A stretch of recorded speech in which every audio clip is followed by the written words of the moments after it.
All right, welcome everyone to Magic 6, Capture the Flag, Ethical Hacking, Cybersecurity Competition. My name is Vince Buscemi, and I will be your MC for today's event. We are live streaming this event from the Carroll Media Center's Channel 19. You can find the link to the live production on our Twitter and Facebook. Please take pictures, post to social media with the hashtag CTFMagic. You can find Magic and join in on the fun on Snapchat, Instagram, Twitter, and Facebook. Remember, CTF Magic is the hashtag. And if you use that hashtag throughout the event and ask me a question, I will try to answer it during one of our breaks. In just 30 minutes, we will have 150 high school and college students from around the world competing to virtually capture flags by solving cybersecurity puzzles. The team that has found the most flags and has the most points at the end of the competition will be the winner of Magic 6, Capture the Flag. Now, this event has grown each time we've had it. The first Magic CTF was in April of 2016, and just 12 students competed at the Ting Makerspace in Westminster. And today, we have almost that many locations participating. Right now, there are students in 4 different time zones and 11 locations, including Ecuador, Estonia, and across the United States. Pretty exciting stuff, is it not? Come on.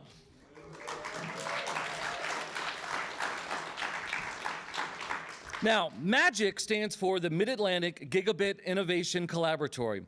MAGIC's Capture the Flag event gives students interested in technology and cybersecurity the opportunity to enrich their understanding in this exciting field. The CTF also brings together cyber professionals and tech-forward communities to further connect our tech ecosystem. Whether you are streaming us live today, watching this at home at a later date, volunteering today as a coach, or competing for the first time on a team, we welcome you to connect, collaborate, and help us make some magic today. Introduce yourself to someone that you don't know, connect with them on social media, make today the beginning of your magical career in the growing tech field.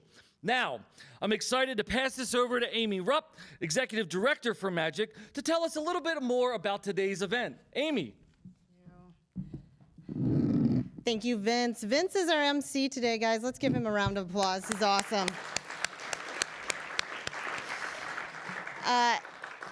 As Vince said, my name is Amy Rupp. I'm the Executive Director for MAGIC. Our mission at MAGIC is to build a tech ecosystem that nurtures talent, entrepreneurship, and tech businesses, and that elevates our Westminster Gigabit community to lead the Mid-Atlantic region.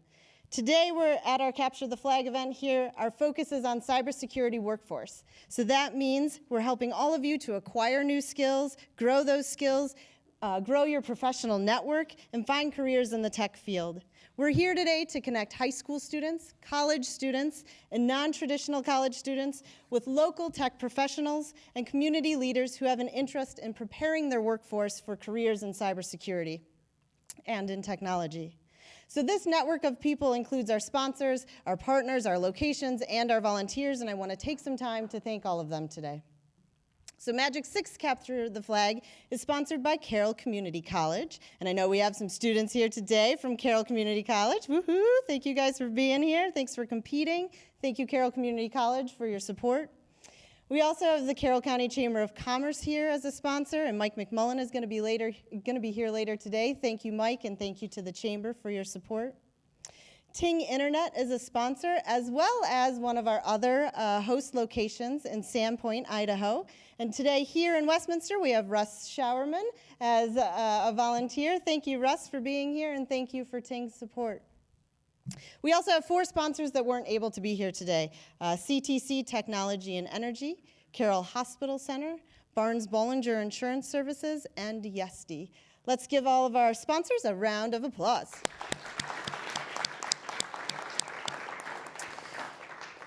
Today's event also wouldn't be possible without our great partnerships. We have a great partnership with the Carroll County Public Library, and today we have Eric Bodvin and Bob Coons here. Later today, Jen Bishop will be here as well, so thank you to the library for your partnership.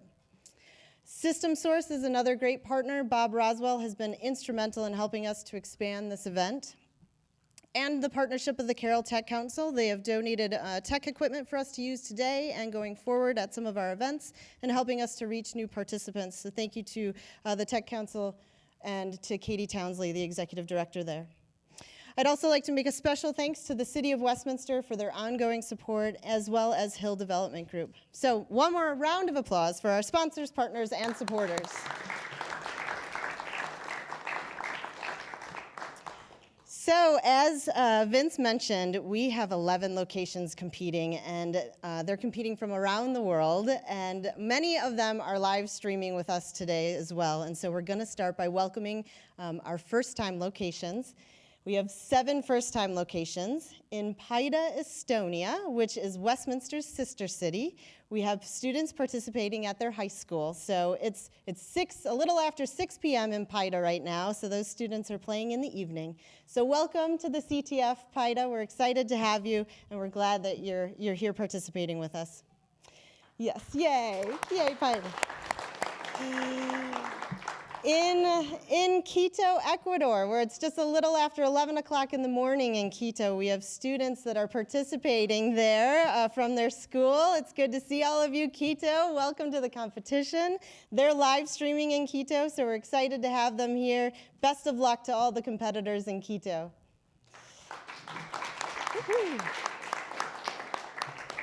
We have 3 new locations in North Carolina, so they are playing at the same time as we are here in Maryland. Our first location is Appalachian State University in Boone, North Carolina. There they are. Welcome to the competition, Boone.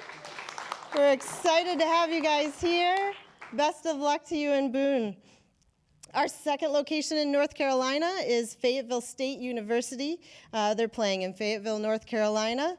So, yes, they'll have a full house in Fayetteville State University, and so good luck to those of you playing in Fayetteville. Then our third location is the University of North Carolina at Greensboro. I believe that they are live streaming with us today, so the competitors, I saw them a second ago, they looked like they were ready at UNCG. There they are. Welcome to the competition. Greensboro, we're glad to have you here. Good luck to the teams in Greensboro. In Idaho, so their local times, it's a little after 9 o'clock in the morning in Idaho right now. We have Ting Internet Sandpoint, another Ting town participating. Welcome to the competition, Sandpoint. We are super happy that we have another Ting town participating with us, and best of luck to the competitors playing in Sandpoint. In Maryland, we have another new library participating with us. The Harford County Bel Air branch is competing. Welcome to the competition, Harford County. There they are. You guys look like you are ready and enthusiastic to play with us. Good luck to the teams in Bel Air. We have 4 returning locations. So in St. Mary's County, they are returning for a second time. This time they're competing at Lexington Park Library. Welcome back, St. Mary's County. Your teams, I'm sure, are ready to go, and best of luck to your competitors, and we're glad to have you back. Returning in Frederick, they have a full house in Frederick. We'd like to welcome back the Burr Artz Library. Best of luck to you competing in Frederick. And returning in Washington County, we have the Washington County Free Library in Hagerstown. They're competing for the 3rd time out in Western Maryland. So thank you for participating, Hagerstown. And best of luck to your teens. And then here we are today, the main arena. We're broadcasting at the CMC. So good luck to all the teams here in the room today. We're glad that you're all here. So welcome, welcome to everybody across the world. This is all awesome. Woo-hoo. So remember, this is an entry-level competition.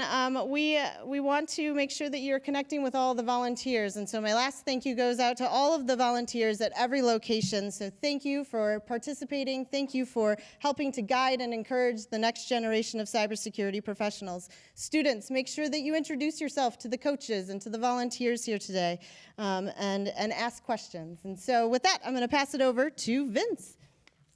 Thank you, Amy. So as you probably are aware, one of the biggest problems facing our world today is cybercrime. As cyber attacks increase in frequency, the demand for trained professionals to defend against such attacks is expected to grow much faster than any other occupation. By 2021, there will be 3.5 million unfilled cybersecurity jobs in the world. Today, we are working together across our 11 communities to shrink that number. Magic specifically focuses our CTF events for entry-level participants in an effort to bring new individuals into the technology and cybersecurity workforce pipeline.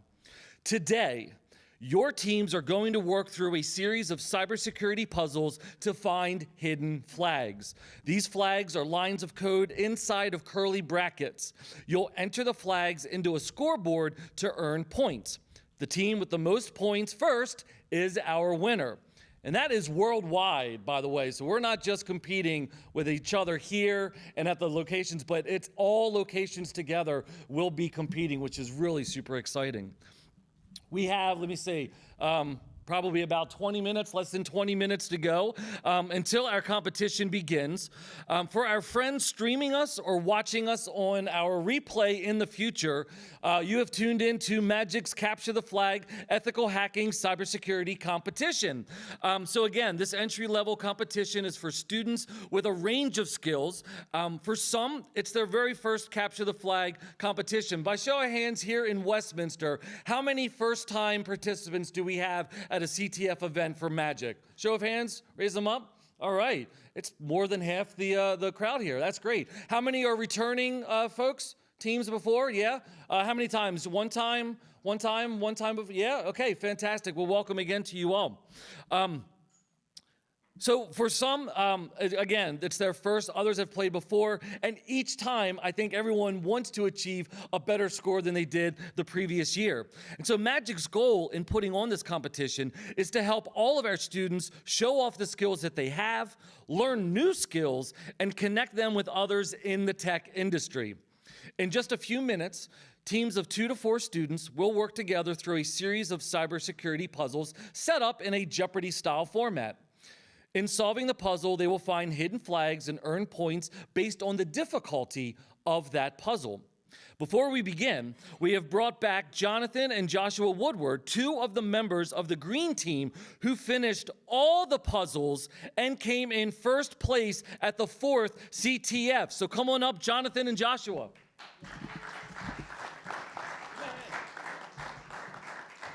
All right, guys, so why don't you tell us all how your role has changed from competitor to coach and to knowing the entire platform?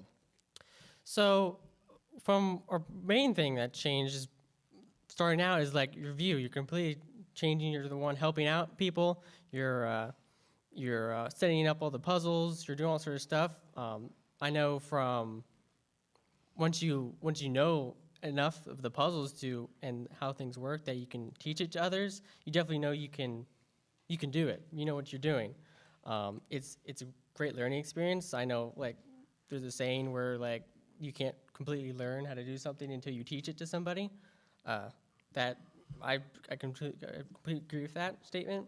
Yeah, and I would add that the other thing that's really changed is the tempo. Like right now, we're all really busy directly before the competition. You guys are here waiting for it to begin. And but once it starts, I'm not going to have as much to do, hopefully. And then things are going to be different. So I'd say the tempo is also something that's really changed. I used to come in here as a coach or a competitor, and it's just chill. And now it's crazy busy right before it starts, getting everything set up. All right. So how has this entry-level event helped prepare you both for your college classes and other more difficult competitions? I would say I can speak this one more than my brother, as I regularly compete in competitions, and he's only just started. But the biggest thing is that each one of these puzzles in here, there's just a small part of what you can apply to other competitions or classes. A bit of cryptography, a bit of coding, no matter what it is. So everything I learn here is really a practical, hands-on, how to do this, or what this looks like, or what does it feel like when I'm doing this, compared to when I go to a class, and sometimes it can be a bit dry, sometimes a bit theoretical. So coming to a competition and putting hands-on, all right, this is actually what this is what it looks like, this is how you work this code, this is how you work this tool. I'll say that's how it's kind of changed and worked. Cool. And for Joshua, so are you competing in other competitions now? This was your first here at the Magic CTF? It was my first competition. Now I'm attending as a freshman at Frederick Community College here in Maryland. I have participated in more competitions, but primarily this was my first and only competition, as my brother here brought me to it, basically. So I haven't really attended anymore besides this one, because honestly, I mean, this was the best one, so we want to do another one. Like to hear that. Awesome. Well, hey, before you guys go, how about offering up one quick tip for our newcomers today for success? So the primary thing that applies to basically everything in life, basically, and IT in particular, is that if you have a problem, just Google it. Just Google it. Just Google it over and over again until you get something. There's tons of resources that you can use that will help you out. Great. And I would say in a similar vein, there's almost always a tool somebody's made to do what you're trying to do. Don't reinvent the wheel. Look for something that somebody's made. It can be on GitHub. It can be an online tool. No sense in going through and manually trying to figure out how this thing's encrypted or encoded. There's a tool for it. Go ahead and look for it, and I usually find that saves me a lot of time. Really great advice. Thank you guys so much for stopping back. Let's give them a big hand again. And now, we also have Chris Windsor and Sam Koifman from the Falcons team. Come on up, Chris and Sam. Let's get this mic there. You want to both stand up on the platform there? All right.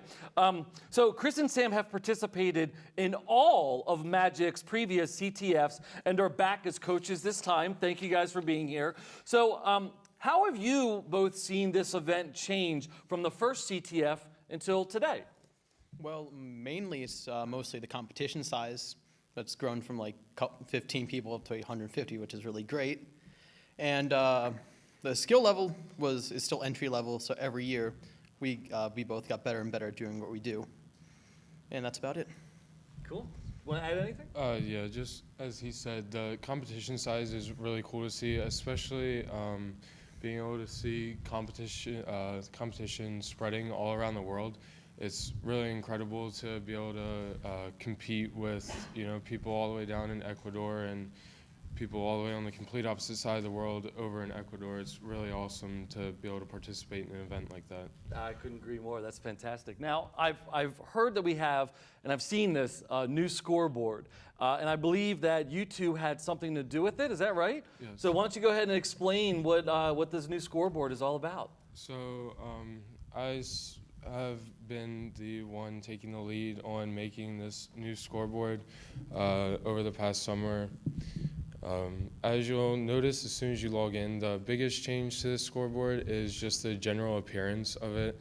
It looks a lot cleaner. We have some fancy bouncing bubbles all over the place. Who doesn't love fancy bouncing bubbles, right? Yeah.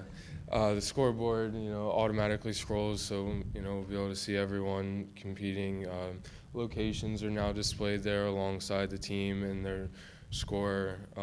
Everything's just a lot cleaner. Now there's the possibility for multiple hints, not just one, so we'll be able to, there's more opportunity for you guys to take more hints and not just be limited to just one simple hint. There will now be up to 3 or 4 hints per puzzle. So That's very cool. Good stuff. Anything else to add, Sam? Or? Nothing. All right, well, how about this? Why don't you leave everyone with a quick tip? Since you've been here so many times, all of them, tell us something that was going to help all of our competitors here and around the world. Well, it's not knowing how to use Google, it's knowing what to use, it's knowing what key term to use when you're Googling. So once you have a lead, keep following it until it ends. That's Cool. it. I would just say be positive, do your best. It's more, I would say, we keep mentioning Google. It's really not about, trying to be the best at this. Just think critically, have an open mind. Most of the stuff you need is right there in front of you, and it'll all come to you easily. But as he mentioned, just follow your heart and go with what you got, and you'll get it. Awesome. Give it up for our CTF All-Stars. Thank you guys so much. All right, well, I know we're all excited to get started, but we have just a little bit more to get through, and this is very, very serious, all right?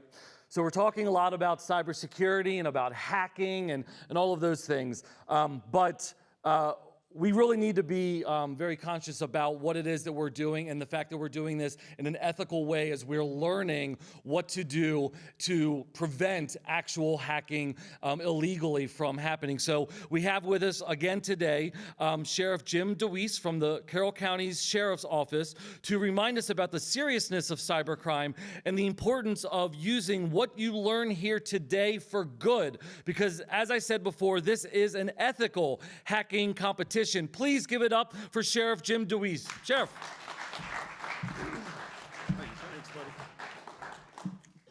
I also Google everything, so I love that advice. And I know a number of the participants, and as I walked through, some of them looked at me and thought, why is the county sheriff here? And what would he have to say that would inspire any of us? So how does what I do on a daily basis correlate to what you guys are about to do? So as you have heard, I'm Carroll County Sheriff Jim DeWeese, and it's truly an honor for me to be here. I was out most of the night in the county. I haven't slept in quite some time. We had a tornado touchdown in the southern end of the county, and some folks were displaced and some property damage, but no one injured. And I still felt that it was important enough for me to come here and speak with you, and I hope that you hear my message, and I want to say hi to everybody out, not only throughout the country, but throughout the world that's listening, because I think my message really has a lot to do with everybody that's participating in this event today. As sheriff of this county, I oversee law enforcement, an organization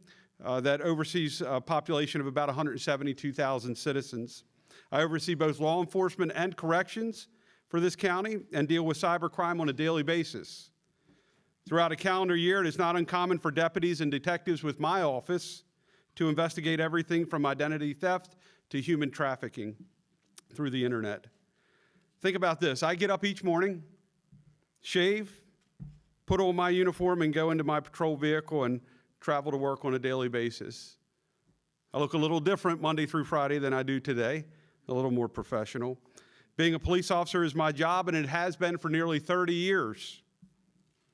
For thieves to use the internet to commit crimes, this is their daily job. They get up each morning, this is what I think. They get up each morning, they fire up their computer, and they go to work. It's nothing personal, I guess. It's just business to them. It's their job. Their business is to find as many individuals that they can prey on to build their bank accounts so that they can pay their bills just like I do as a police officer. The army of internet thieves throughout the world put any real army to shame in size.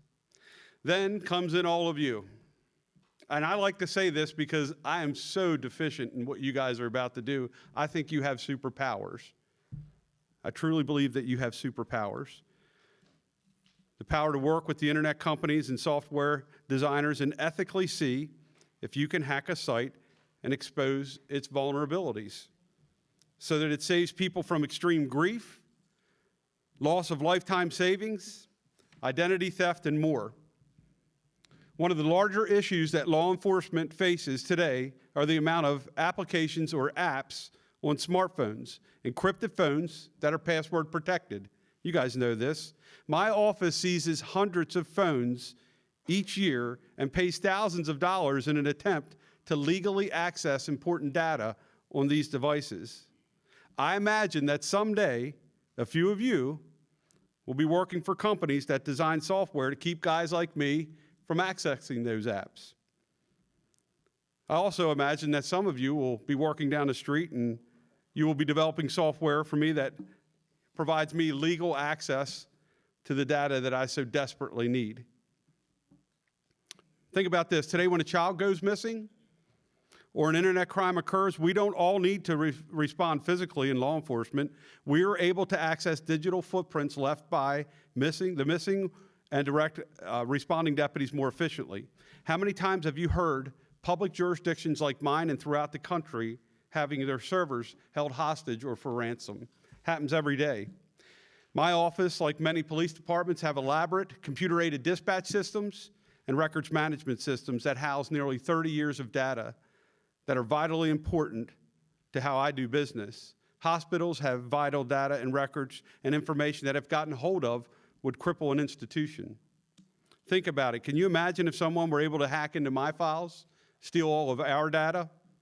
A hospital database, or worse yet, a state highway or a camera system that controls stoplights throughout our country and shut down an entire grid. From total chaos in major cities to the little old grandmom living paycheck to paycheck, hackers don't care who they destroy. Just remember, there is a human story or a human being at the end of every case that is affected by illegal hacking. I told you have superpowers. I want you to use your powers for good. Help create ways to put illegal hackers out of business. Do not go to the dark side, because I promise you it is not easy to hack your way out of my jail. And while you're there, the food is not very good at all. Good luck to each of you, and my hope is that one of you creates the next best thing to protecting the little old grandmother that just lost her life savings. Thank you, and good luck to everyone. Thank you very much, Sheriff. We are closing in quickly on the start of the competition. So again, a reminder to everyone that you have each signed an ethical hacking pledge. And number 10 is, I will be humble and always act with integrity. I will not seek fame or fortune, but use my skills to understand, be alert, and keep the public safe from harm. So please keep that in mind as you're going through this today. Do you want to stop? So Amy's going to come up and go through our things really quickly? Yes. So we just have a few minutes. So in 3 minutes at every location, the coaches are going to come around and they are going to be handing out a paper that looks like this. You will get one of these for every team. You will want to read this very carefully and very slowly. So we will all start at the same time. We've got 3 more minutes. So the biggest thing will be, you'll set up your scoreboard account first, and then you're going to log into the remote desktop. That's your RDP. That's where people end up struggling. So if you have any questions, you'll raise your hand and a coach will come around and help you. And so some tips to make your machines run smoothly. If you're connected to the Wi-Fi in here with your phone, disconnect it, please. We want all that Wi-Fi to go to your computers. Same for anybody participating in any of the other locations. And one other quick thing, I've got 2 minutes, yep.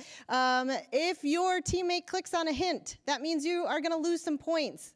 They're worth something. If you want some hints and you don't want to lose points, just raise your hand and a coach will come around and they will give you some hints and you won't lose any points. So that's it. I'm going to pass it over to Vince. In fact, there was, I think it was last year, we had one team accidentally click a hint by accident. 2 teams both completed all of the puzzles, but the team that clicked the hint came in second. So it is really important not to make that error. As we are about to count down, just another quick reminder that we want you all sharing this experience online. Please use the hashtag CTFMagic. For those that are watching us at home on Channel 19, Facebook, YouTube, Twitter, feel free to join in on the conversation. I will try to answer as many things as I can during our breaks. Once again, thank you to all of our sponsors. Let's give it up for all of the coaches who are volunteering their time with us today.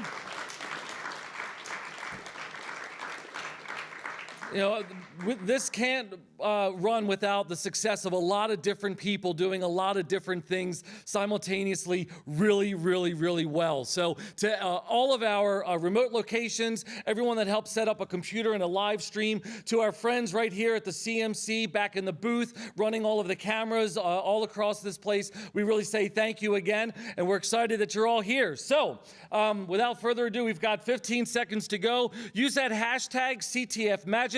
Coaches, prepare yourself to hand out the instructions. We're going to count down starting in 5, 4, 3, 2, 1. CTFMagic, let's go! Coaches, hand out. We're going to, all of our remote locations will be handing out their papers as well. I can see one of our remote locations. Not sure. Oh, that's us. Different view. Got it. It's all good. Hey, this is live TV, you know. I'm no Ryan Seacrest. I mean, He's like $100 million, and I'm 2 slices of free pizza. That's what I am. All right. Remember, follow those instructions carefully. Make sure you're following them step by step, as Amy explained, to make sure that this process runs as smoothly and as efficiently as possible for you. We are going to go to a remote location, I think. There we are. We have our first remote location. I believe this is Fayetteville State University. Hey, everyone in Fayetteville. They have their instructions their coaches have just handed out. They're going through the same exact process as we are here in Westminster. Everyone is on the clock right now as the 6th Capture the Flag competition is underway.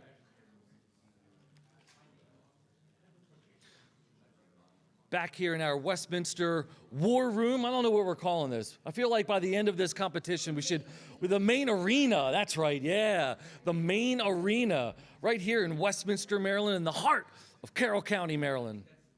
All right, we have another remote location here. Let's see who this is. This is the Washington County Free Library out in Western Maryland in Hagerstown. Hey, everyone at the Washington County Free Library. We're so happy to have you part of this competition with us as well, remotely.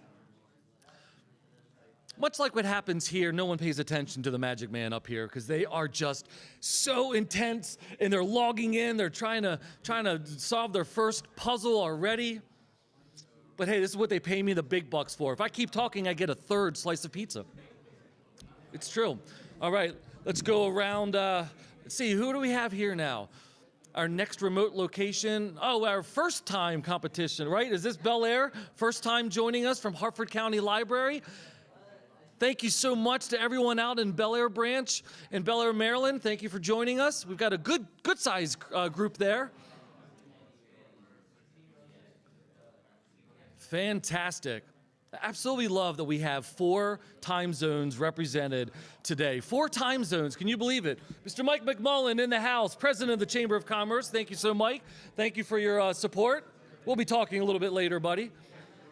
All right. Oh, and one of our sponsors, Ting Internet, they're also out in Sandpoint, Idaho. So they have a couple of teams represented there. So thank you once again to Ting, to Russ. Thank you for your support and everything that you're doing here in Westminster and out in Sandpoint, Idaho. Excited to have you all here with us today.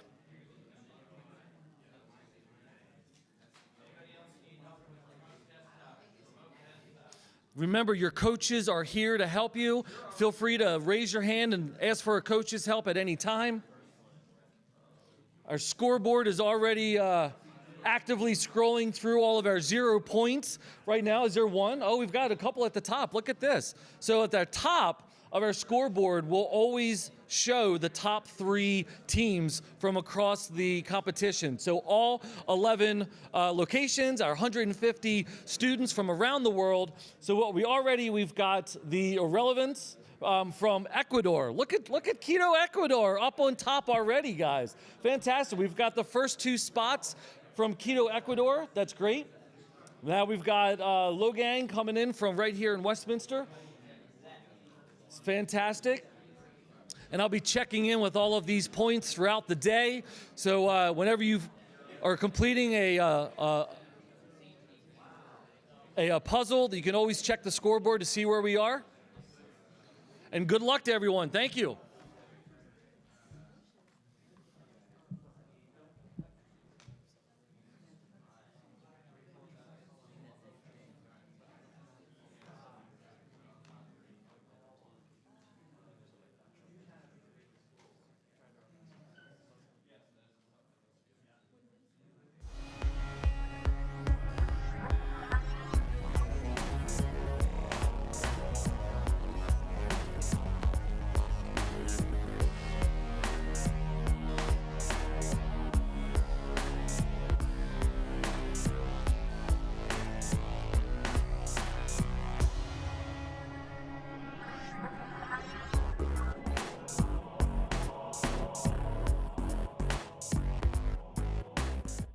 right, welcome to the Coach's Corner. Again, I'm Vince Buscemi, and today's coach is Steve Bitzel, a local software engineer. Steve, come on in. How's it going today? Good. Good. So tell us about the puzzle Cafe Babe. So this puzzle is a play on Java, Cafe. It is the beginning of a compiled Java file. Has Cafe Babe as hexadecimal characters, so they just kind of snuck that in there. Gotcha. So what are some difficult points about this puzzle? So when competitors first run this, they get a Java version error with this number. It's called a magic number in Java. No pun intended. It's right after the Cafe Babe in the header. Okay. So they get this error, and the hint from the problem is Cafe Babe, so they kind of have to track that down. And it's a little bit of research to do. All right. On a difficulty scale, like 1 to 3, how difficult is this puzzle? So this is part of the level 3 problem set. It's probably an introduction to level 3, so it's a little more challenging. We give them a little less information, but it's not super difficult. Is there another way to solve this puzzle? In the real world, if you've compiled it on Java 8 and you're sending it to a Java 7 system, you could update your environment to match your compiled code. But as we're doing here, we don't always have the source files. So okay, fantastic. Yeah. Well, all right, well, I think we're gonna watch a video to explain more about this. Thank you so much, Steve. All right. So this other problem is probably level 3, Cafe Babe. So that will make sense in a moment. So that's one hint, and the other hint is that we're looking at header.class. So over here in that same folder, we see that it's a Java class.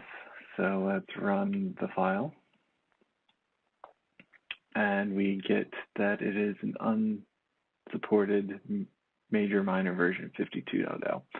So 52.0 should be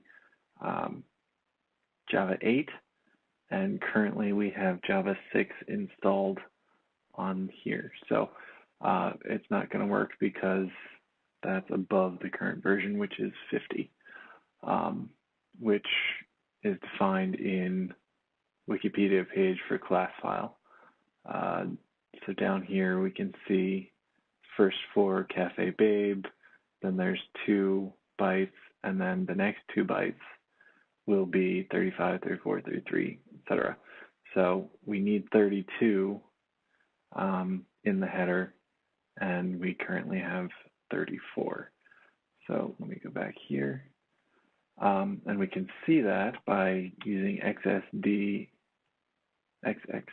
to look at header.class. We see at the top, Cafe Babe 00000034.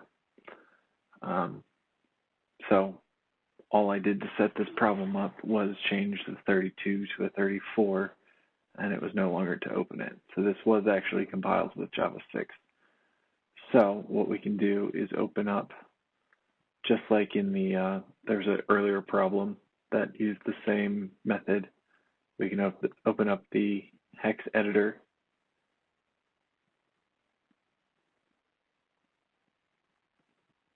Open up this class file. Oops. So change this to 32. Save that. Come back over. Run the file, flag, heads up. And that is all. Here we are at the Capture the Flag Ethical Hacking Challenge, and a lot of times people, they hear ethical hacking like, well, those two words don't go together. Well, here today they do, because we are teaching students here skills where they can either be superheroes or supervillains, and we are doing our best to make sure that these students gain those skills to be the superheroes. And I think what's so exciting here for me today is that these students are not here for a grade. They're not here because anyone told them to be here. They're here because they're passionate and they're interested in this material. And so this competition is bringing them together to work together, not only with their peers, but with experts in the industry. And so from Magic's perspective, we want to do this in as many ways as possible. And I think this experience today is one of the many things that we want to do to make sure that our students in this community have the resources and the opportunities that will prepare them to design, build, and secure the future of whatever industry.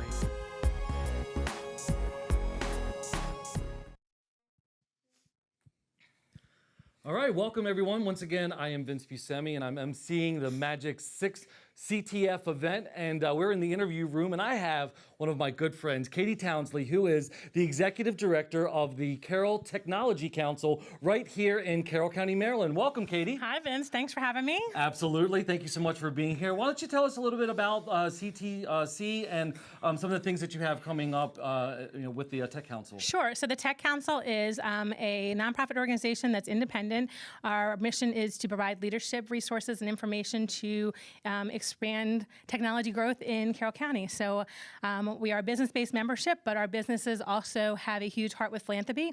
And one of the things we have is our Tech Kids and Tech Work programs that we help provide technology experiences and computers to families and adults in need. So we were honored to be able to give some computers to Magic to be able to use ongoing for students who want to participate who don't have computers. That is fantastic. And I was told that 10 of the participants here today are using computers that were provided by the CTC. Yes, we're happy to do that. That is fantastic. And I know that for a lot of the CTC members, really the events and the networking opportunities that we all have are really would drive a lot of that collaboration with different businesses from across a variety of different industries. So it's not exactly just technology, but it's how we're all using technology in our daily lives and then at work and in our cars and things like that. So maybe just hit on some of the things that the Tech Council has coming up with events in the community. Sure. So our next event we have on Thursday, not Tuesday. Thursday morning we have speed data. So think speed dating, but with better success because you're doing business networking on a fast pace. We have our Technically Speaking Casino Night that's coming up. It's a speakeasy, and we'll be having that out at the Cyber Barn. So that'll be fun. We have great community events that we do across the community in partnerships with the Chamber of Commerce, with Magic, and that kind of stuff. And that's Ignite, which I know is very close to your heart, yes, Vince. Indeed. Vince has been our MC for 7 Ignites. Do you want to explain what Ignite is? Well, yeah, so Ignite is each presenter is given 5 minutes, 20 slides of a PowerPoint presentation that auto-advance every 15 seconds. And so the slides don't stop, the pace doesn't stop, and pretty much as soon as they start, they are to inspire us and enlighten us on something that they're super passionate about, super excited about. So we have, this last one was 17 different presenters, and the topics were all over the place, emotional roller coaster for sure, and everyone has such a great time. It's great to see the whole community come together and to come out and listen to something that you may know someone like myself, for instance. You may not know that I'm a home brewer, right? But I gave a presentation at one of our first Ignites on home brewing because that is a passion of mine. So it's really great to hear and see other people have those types of things in their lives that they're a part of, and to bring it all together right here in Carroll County is just fantastic. Right. So last year, Vince actually, as the MC, also gave a presentation about the 150 years of McDaniel College, which is also a partner in the Capture the Flag. And so to have him be able to do that whole spiel, 150 years in 5 minutes, was absolutely impressive. So it really was. And here's a funny story. So last night we were here doing a dress rehearsal in Westminster at the Media Center. And so I'm in the control room, and we were just doing a mic check for me. And all of a sudden I look up on the screen, and on channel 19, they are showing Ignite. And so I'm watching myself on recording from the previous event as I'm preparing for this event. It was a really surreal moment, but I'm so happy to be involved in this. I was also involved, and I still am involved in the Tech Council, but at a higher level. I was the chairman of the board of directors for a year, served on the board for 3 years, and it's a wonderful organization that does so many phenomenal things in our community and keeping technology alive and thriving, and educating folks in what we're all doing together and moving this world forward. So, Katie, thank you once again for being here. It's always great seeing you. Thank you for the Tech Council's support, and we're going to throw it back into the main arena. Thanks. good luck, everyone.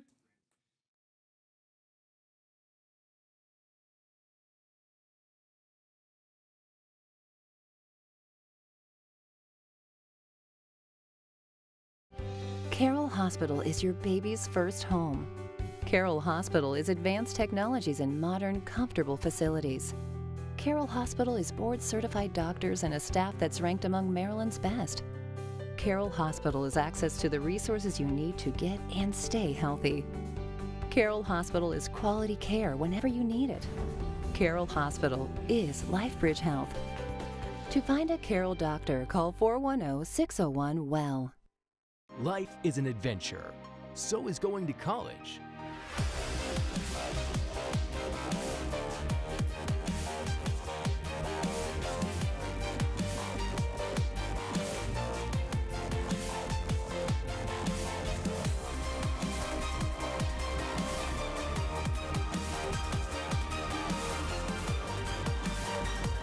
Start your adventure at Carroll Community College.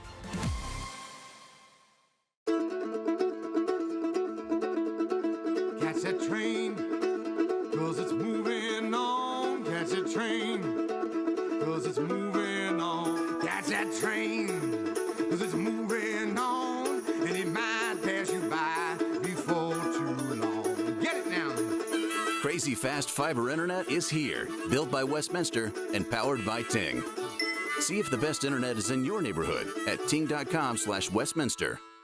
Welcome back. Once again, I'm Vince Buscemi, and with me is another good friend of mine, Mike McMullen, president of the Chamber of Commerce for Carroll County. Welcome, Mike. I'm glad to be here, Vince. It's nice to be here with you. We were here last year. That's right, we were, yeah. Seems like only last year. It's been 6 months ago, actually, so it hasn't even been that's right. It hasn't been a year. It's been 6 months ago. But we're really happy to have the Chamber's support and sponsorship here again for Magic 6 CTF event. So why don't you explain a little bit about the Chamber and its involvement with Magic and technology in the community? This is a trick question. You didn't tell me you were going to ask me this. No. The Chamber has been around since 1924. We've got about 600 business members, and we're always out for the business community. We're always looking out for them. Well, obviously, a topic like this, people that can hack in and can steal all kinds of info, is hugely important to us. So, also is the actual youth. You know, we love reaching out to the youth to try to help to give them a foothold, so to be able to come in and work with Magic with this amazing event that's now becoming basically worldwide. It's going to be all over the place one day. It's going to be huge. That's right, huge. But we like to do that. We like to come in and give these kids a shot at trying to carve out an actual career that's going to be so needed in the future. Yeah, absolutely. And really, for the Chamber, having so many local businesses involved, correct. They're always looking for the next generation of folks to step in and take over a need that may not be needed right now, but in the future. I mean, how many jobs today weren't around at all 5 years ago, 10 years ago? And right? Folks my age are not going to be able to do this. I have a hard time working apps on my phone. It's like, how do I get this thing to work? And that these kids come in and they're brilliant. I mean, it's like I can't even imagine what it's going to be like 10 years from now, 15 years from now, when the kids who are like 5 are doing this kind of stuff. They're going to be brilliant, but so are the people that are going to be trying to rip us off. So this is hugely important. Absolutely. And really, it's great for the education aspect as well. So at McDaniel College, at Carroll Community College, finding internships for students in the community with local businesses is a tremendous asset. Having, outside of the classroom, that experiential learning, you're in a place of business, you're actually doing real things that are really happening today. Right. And you're not just being taught it in a classroom or reading it out of a book, but you're taking that knowledge from the classroom and applying it. It must be a wonderful experience for all of the Chamber members. Oh, it is. But I'm mostly here, I think, because you're here. Because I love your energy. It's like you're talking of like, I want to do something right now. I am doing something right now. But no, you are right. You are right. And I think we do a lot of things for youth, and I think that the actual members just love that, because that's the future. Yeah. That is the future. Absolutely. Well, Mike, once again, thank you so much for being here. It's always great seeing my friend Mike, and for your involvement with the Chamber in Magic CTF event. And I love just hearing all about the continued success and growth of the Chamber. How many members are you We're up almost to? 600. That's only fantastic. last thing that I did want to say is, I think sometimes folks look at the kids nowadays and they go, oh boy, in my generation, we did things differently. You know, but there are kids that you see that are here today that are amazing and they're inspiring.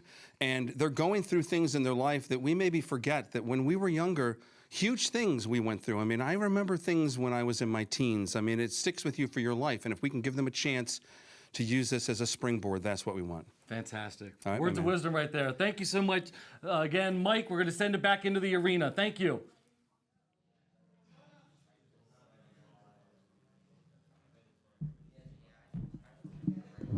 Okay, everyone, attention, attention, attention. This is, we are gonna pause the game. You may have noticed some issues with scoreboard, some other things, so we're gonna pause the game. We're gonna get 5 minutes where you can go have a drink, relax for a second. We're gonna restart the game. That means, though, that you're gonna have to re-register in the scoreboard. But you know how to do that now, so it'll be fast. So you're gonna have to re-register. You're gonna have to re-enter the flags that you just got. But you already found those flags, so it'll be easy, okay? So 5-minute pause here. So your scores are gonna go away, and we're gonna restart in 5 minutes. So I will be back in 5 minutes to say we're gonna start again, okay? Yeah, you can.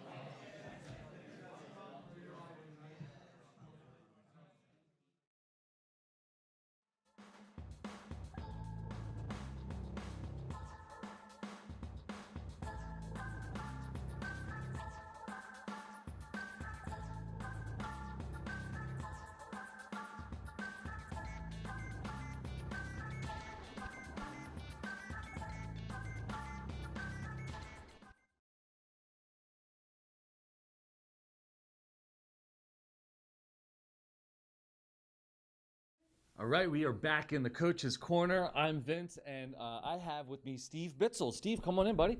How are you? Good, how are you? Good, thanks. So let's talk about Caesar. Why do you like this puzzle? Okay, this puzzle I like because it reminds me of back in college. I had this course where we had to solve the assignment by giving the correct input to the problem. So this is similar, where you have to figure out what you have to give the application to get the flag. Oh, okay. And in this puzzle, you use something called Vim. What is that briefly? That's just a text editor. Okay. It's lightweight. It's used from the command line, and then you can. There's all sorts of plugins that you can do to make your coding faster. Oh, all right. And how does this relate to the real world? So I first was introduced to the Caesar cipher. All right, we are back in the coach's corner. I'm Vince, and I have with me Steve Bitzel.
ready to go. The scoreboard has been fixed. You can log back in, get your teams back in there, and get your points back up on that board. Get back to work. Whoever's eating pizza and eating snacks, time to get back to your computer. All right. Good luck, everyone.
Technology, sometimes there's an unknown that now we've addressed it and we figured out what we need to do in the future, and we're going to try to avoid that moving forward. But hopefully we're all caught back up now so we can take a quick look to see where we are with our scores. By the way, I love the new scoreboard, guys. Well done all around on the new scoreboard. So we have UMUC right here at the CMC in Westminster has taken first place. Right behind them, though, Carroll Dream Team number 2, also right here in Westminster. So congrats to you both. We've got the Frederick County Public Library. I feel like they're usually up there in the top 3 or 4. Is that one of yours? No, that's those guys in the back. Always up there. Fantastic. So that's fantastic. And of course, we've got all of our teams scrolling underneath at the bottom. Coaches, we have a question over here. One of our coaches could jump in. What the scoreboard, we've got Frederick County, Harford County, the CMC, St. Mary's. There's one of our Fayetteville locations right there. So this new scoreboard is really fantastic. I know no one is really paying attention to me. I'm just talking to myself. Right? You're paying attention? Amy, all of my coaches, my friends, they're giving me thumbs up. Thank you, guys. I love you guys. But it's okay, because that's not important.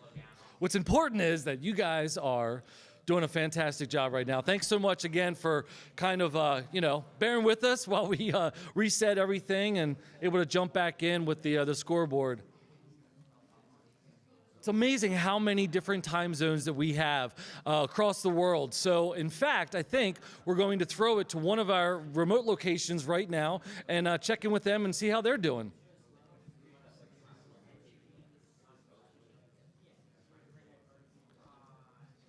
There we are, St. Mary's County in Lexington.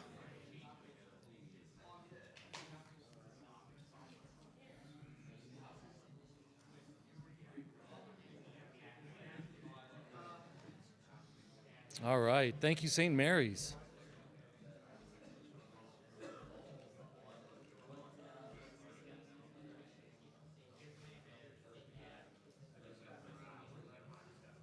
So much activity in here.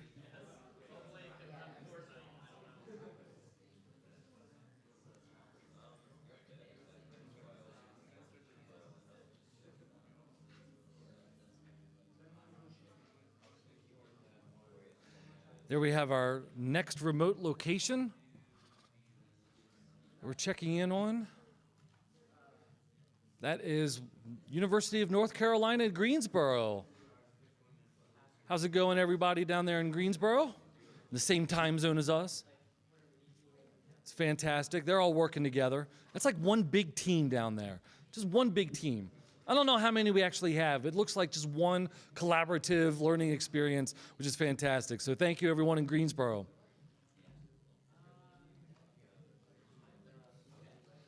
How are we doing here in the Westminster Arena? Everyone doing good still? Everyone's going good. Thank you for the thumbs up, my man. Our next location, I think we might be in Ecuador for this. We are.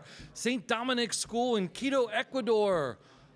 Fantastic. I absolutely love seeing an Ecuador team in this competition. And in fact, a bunch of us are wearing a pin with the Ecuador flag and the U.S. flag on it. So thank you so much for being a part of this. And you guys were up there at the top 2 spots for a while. So just incredible stuff. Thank you again. All right. Good luck, everyone. We'll check back in shortly.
Find your way here. What calls to you? What drives you? What makes you keep searching for a better answer, a better way forward? Find your beat, your rhythm, your voice, your place among the trailblazers, the visionaries, those who found their way here and created a legacy for you to build on. Part of a vast array of students from all walks of life. Find your why, your breakthrough, your opportunity to transform with educators whose passion for teaching and research inspires discovery and ignites change. Find your wow, your aha moment, your place in a growing family of Spartans who found their way here to a vibrant campus deeply woven into the fabric of a thriving city. Find your inspiration, your connection, your community, a future of earned achievement, pride and purpose. Find more than an education. Find your journey, your home, and make a remarkable impact every day. UNC Greensboro. Find your way here. All right, we're back in the interview room, and I have one of my favorite people in the world, Mona Becker. She is a City of Westminster council person. So thank you so much, Mona, for being here. Thanks, Vince. And we match today as We well. do, So, that's right. but I have a feeling you match with everybody in this room. They throw it at me, I put it on. I'm hoping we're all matching. It's about the same. That's right. About the same. So you've been here before, and we've talked about the City of Westminster's involvement, but for those who may be joining us for the first time, maybe just give us a little bit of background about why fiber and connectivity in the internet is so important for this community. Yeah, sure. So I think that, well, first of all, so Magic is a nonprofit that's supported by the City of Westminster. So we'll get that out there. Yep. So it is funded by a grant from the City of Westminster that we approve in our budget cycle each year. And its purpose is to help spur economic development using the fiber that Ting, that the city has contracted with Ting to install. And so there's this great working relationship between Ting and Magic and the City of Westminster to bring a lot of excitement about gigabyte fiber and economic development to this region. And it's been working. This is the 6th year for the Capture the Flag. And the exciting things this year, I think, are that we have teams from Ecuador and Estonia. So it's grown from the tiny little thing it was 6 years ago to really, it's an international competition. It is. We had just 12 students competing in that first competition.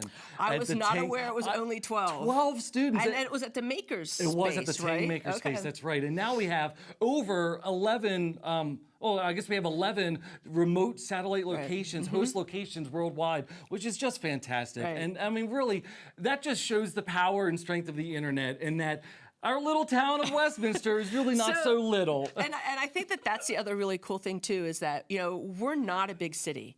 Right, so Westminster has a population of about 20,000, and the fact that we can host an event that is now sort of international in scope, utilizing the fiber and technology and really where things are moving to the future, I think is pretty cool and does put us on the map. Absolutely. Yeah. And it's also really exciting that one of our locations is our sister city in Estonia, which is just fantastic, right? And so we welcome all of those locations. And really, again, like for us in this community, having access to the gigabit fiber network that the city has contracted with Ting in this area is just creating so many more opportunities for students and families and for businesses and communities for all of us to collaborate and connect together. And so, I think for all of us in Westminster, we say thank you to the City of Westminster for what you're doing and really kind of making this happen. On behalf of the City Council, I'll accept that. That thanks.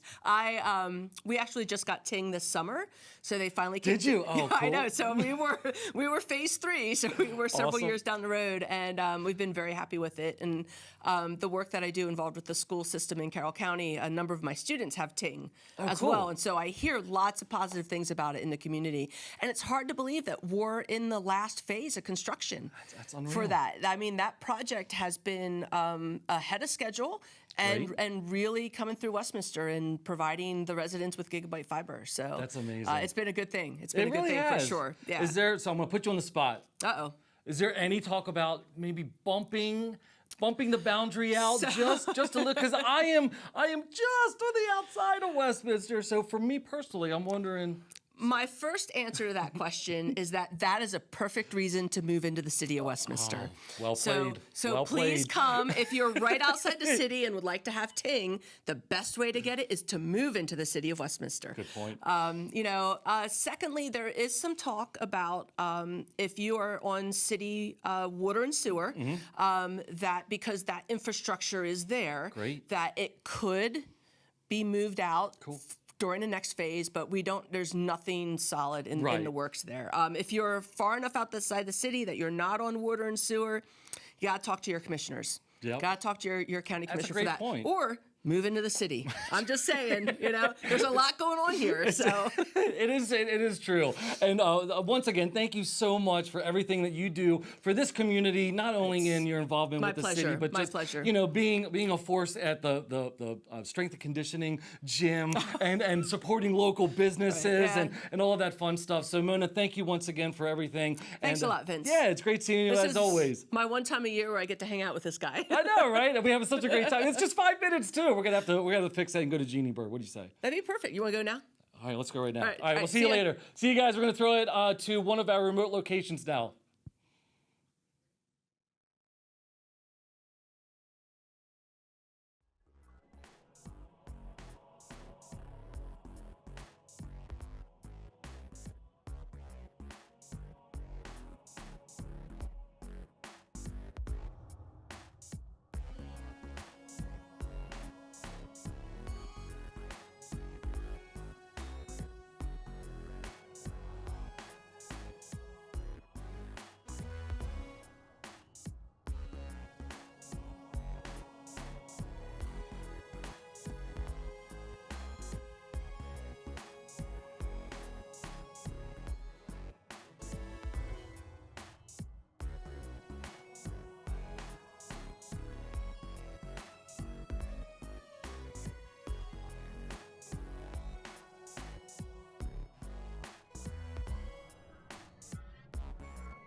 All right, welcome back. Again, I'm Vince. We are here at the CMC with one of the driving forces of this organization, Sherry Taylor, the marketing director at the CMC. Welcome, Sherry. Thank you. We're really excited to have Magic here, and 11 different locations and 4 Amazing. time zones. Yeah. 150 kids? Yeah, This is 150. super. This is great. This is fantastic, and you guys are making it all happen for us. It's exciting to be the main event, and there's a lot of activity going on There back really there. is. Yeah. So tell us about the Community Media Center and how you able to put all of this on and the resources that you have here for people. Okay, well, for those who don't know, the Media Center operates Carroll County's public access media facility. We have Channel 19, which is what we're streaming live on now. Cool. And in a nutshell, we provide individuals and the community with services, access, training, and tools they need to connect with their community, digital technologies to connect with their community. So someone can become a member, they can sign out equipment, they can learn how to use camera, create their own programs, and we have workshops. We just had a digital editing workshop. We're teaching people to edit nonlinear. We're doing a workshop about how to put your video on social media, and everything to how to, information about copyright law and the importance of that if you're creating your own program. So that's some of the things that we do. We have member groups, a group called Media Makers that every month they do a talk show here in the studio. Oh, cool. So we have a full studio with HD cameras. We can do virtual sets. So if you have some cool idea of what type of environment you want your show in, come on down. We can make it happen for you.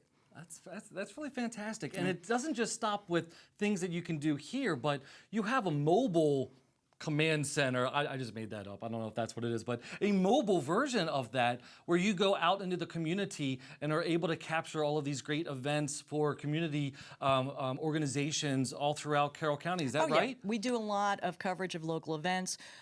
There are other Channel 23, we cover all the local municipal meetings. Okay. So people can be engaged in their local government. Perfect time for that with the election coming up. Indeed.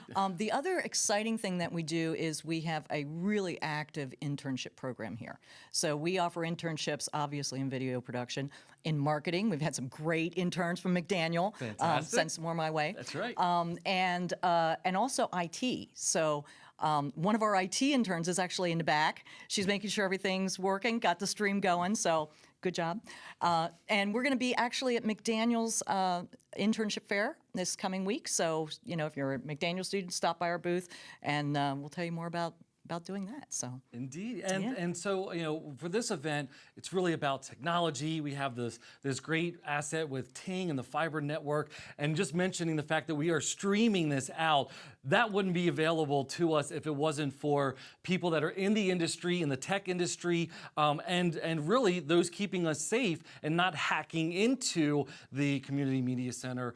So like what they're doing in there, right? And so it's like, folks like the students that we have in the arena and around the world that are keeping us all safe so that we can have these phenomenal assets available to us, whether it's Channel 19 or 23 locally, whether it's online with, I'm sure you have YouTube channels and your own website, and it's out on social media and all of those things. And so, really, it's all of this working together in the community, making us all, collaborate and think and, be safe together online, really. Well, and that's, we talk about connecting the community and connecting individuals, and that's one of the things that's great about being able to share this online on the channel, is we can showcase the talent that's here.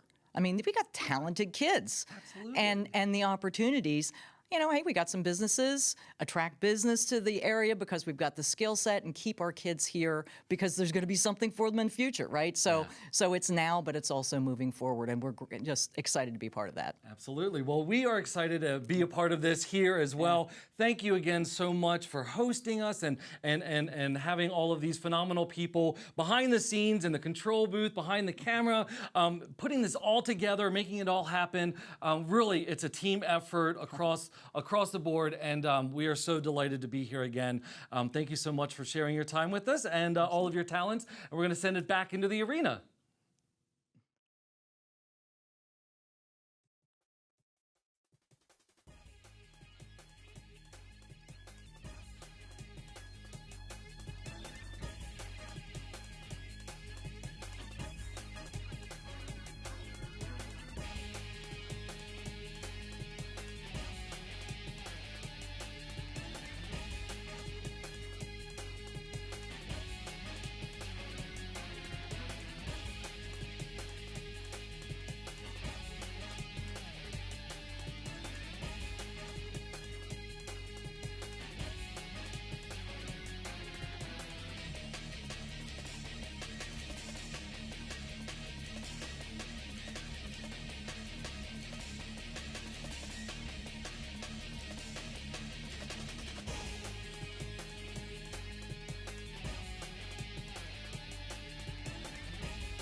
we are at the Capture the Flag Ethical Hacking Challenge, and a lot of times people, they hear ethical hacking like, whoa, those two words don't go together. Well, here today they do, because we are teaching students here skills where they can either be superheroes or supervillains, and we are doing our best to make sure that these students gain those skills to be the superheroes. And I think what's so exciting here for me today is that these students are not here for a grade. They're not here because anyone told them to be here. They're here because they're passionate and they're interested in this material. And so this competition is bringing them together to work together, not only with their peers, but with experts in the industry. And so from Magic's perspective, we want to do this in as many ways as possible. And I think this experience today is one of the many things that we want to do to make sure that our students in this community have the resources and the opportunities that will prepare them to design, build, and secure the future of whatever industry. All right, we are back in the coach's corner. I'm Vince, and I have with me Steve Bitzel. Steve, come on in, buddy. How are you? Good, how are you? Good, thanks. So let's talk about Caesar. Why do you like this puzzle? Okay, this puzzle I like because it reminds me of back in college. I had this course where we had to solve the assignment by giving the correct input to the problem. So this is similar, where you have to figure out what you have to give the application to get the flag. Oh, okay. And in this puzzle, you use something called Vim. What is that briefly? That's just a text editor. Okay. It's lightweight. It's used from the command line, and then you can. There's all sorts of plugins that you can do to make your coding faster. Oh, all right. And how does this relate to the real world? So I first was introduced to the Caesar cipher back in college in Crypto 101. It's used to secure messages to send to someone over, in the wild. So it relates to web traffic because we need to send our traffic in a secure way. Right. So Caesar is a way to introduce the idea of cryptology and securing messages, which are done with keys online. Thanks so much, Steve. All right, we're going to watch the video about Caesar. Starting in the level 1 folder, let's start with the Caesar script, or the Caesar problem. Here's a simple script. So let's open up a terminal and run Python of that file. So it asks for a password, and I'm feeling unoriginal, so A, B, C, D, and it gives me KLMN. So let's edit that file, see what's going on in here. So first thing, there's the input, enter password, has something to do with the alphabet, K equals 10, and it looks like here it's going to build this cipher, which it does here, by looping through C in plain text and the alphabet. Okay. So it looks like it adds K to the index of C in alphabet and then gets that back out. So it looks like it advances 10, and down here we see if cipher equals that, then print the flag. So what I'm going to do is reverse this whole process, grab that, and also insert a minus to do this in reverse, because the Caesar cipher is just advancing the message by a certain number of characters. So I'm effectively doing the reverse here. So now when I run Caesar.py and give it the cipher to decode, we get that the message is decipher Caesar. So that should have been my password in the first place. So let's change this back.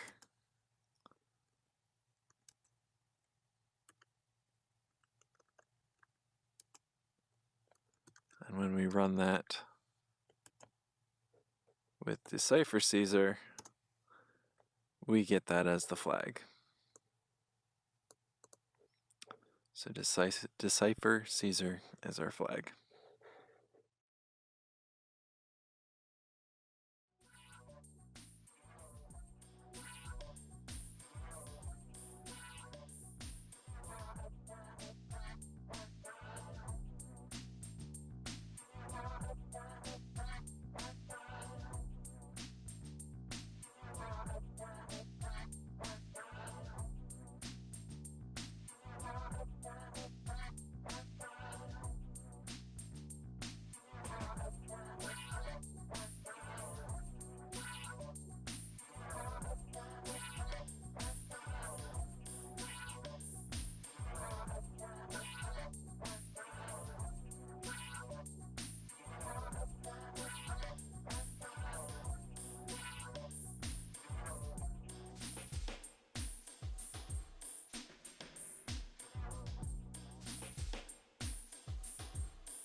All right, we're back in the interview room, and I have with me Jesse Varsalone, who is a professor of cybersecurity at UMUC right here in Maryland. Welcome, Jesse. Hi, how are you? Good, good. How are you doing today? I'm happy to be here. It's an exciting time. I always like to watch students learn at CTFs, and they really enjoy them.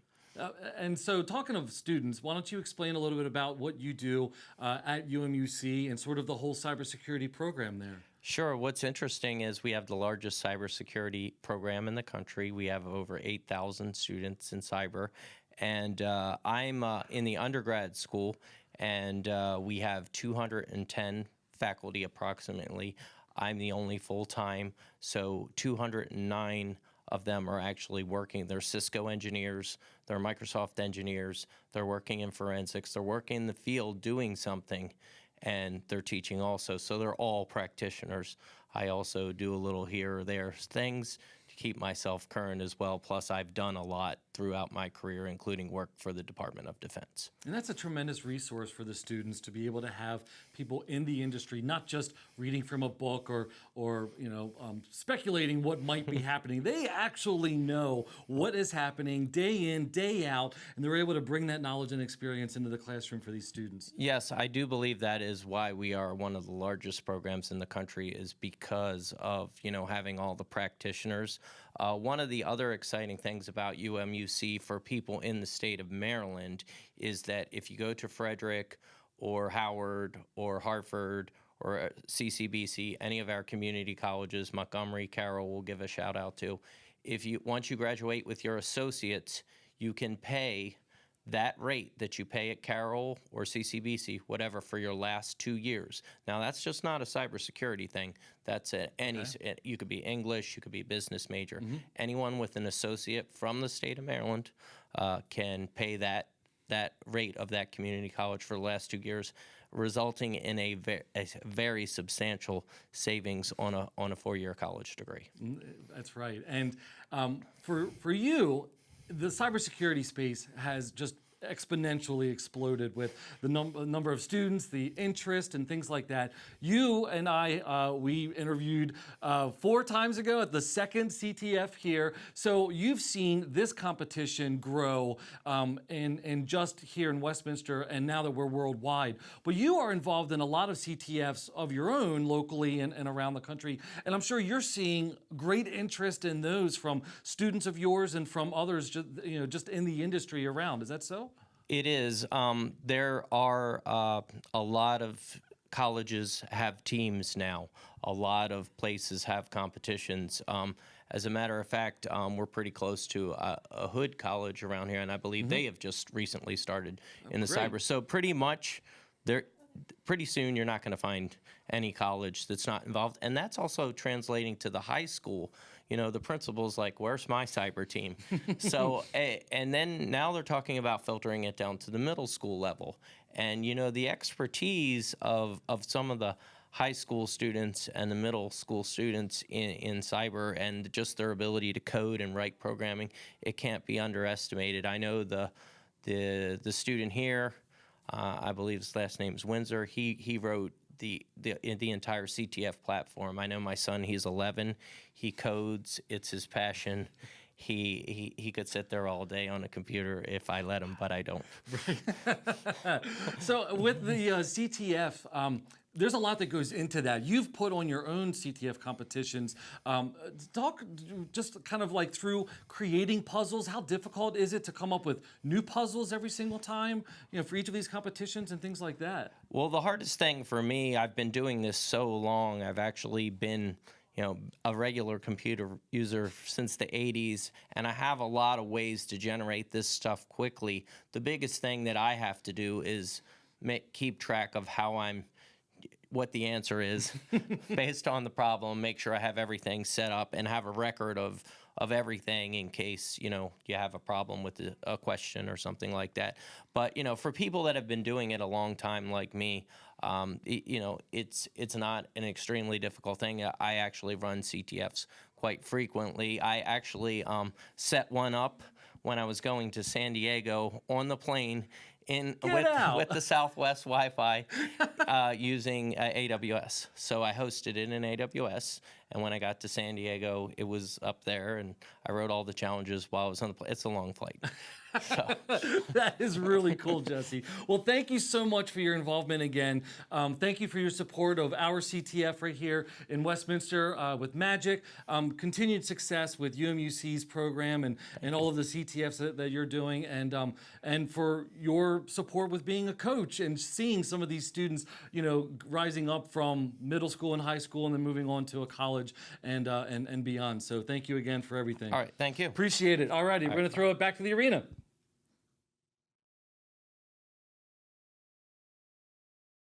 Life is an adventure. So is going to college.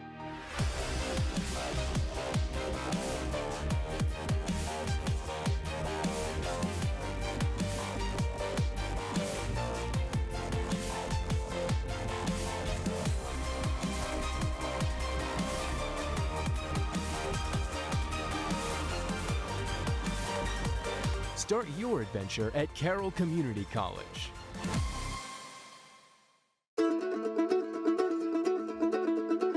Catch that train, 'cause it's moving on. Catch that train, 'cause it's moving on. Catch that train, 'cause it's moving on. And it might pass you by before too long. Get it now. Crazy fast fiber internet is here, built by Westminster and powered by Ting. See if the best internet is in your neighborhood at ting.com/Westminster.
All right, welcome back. I have with me a very special guest. This is Thomas Baird. Yes.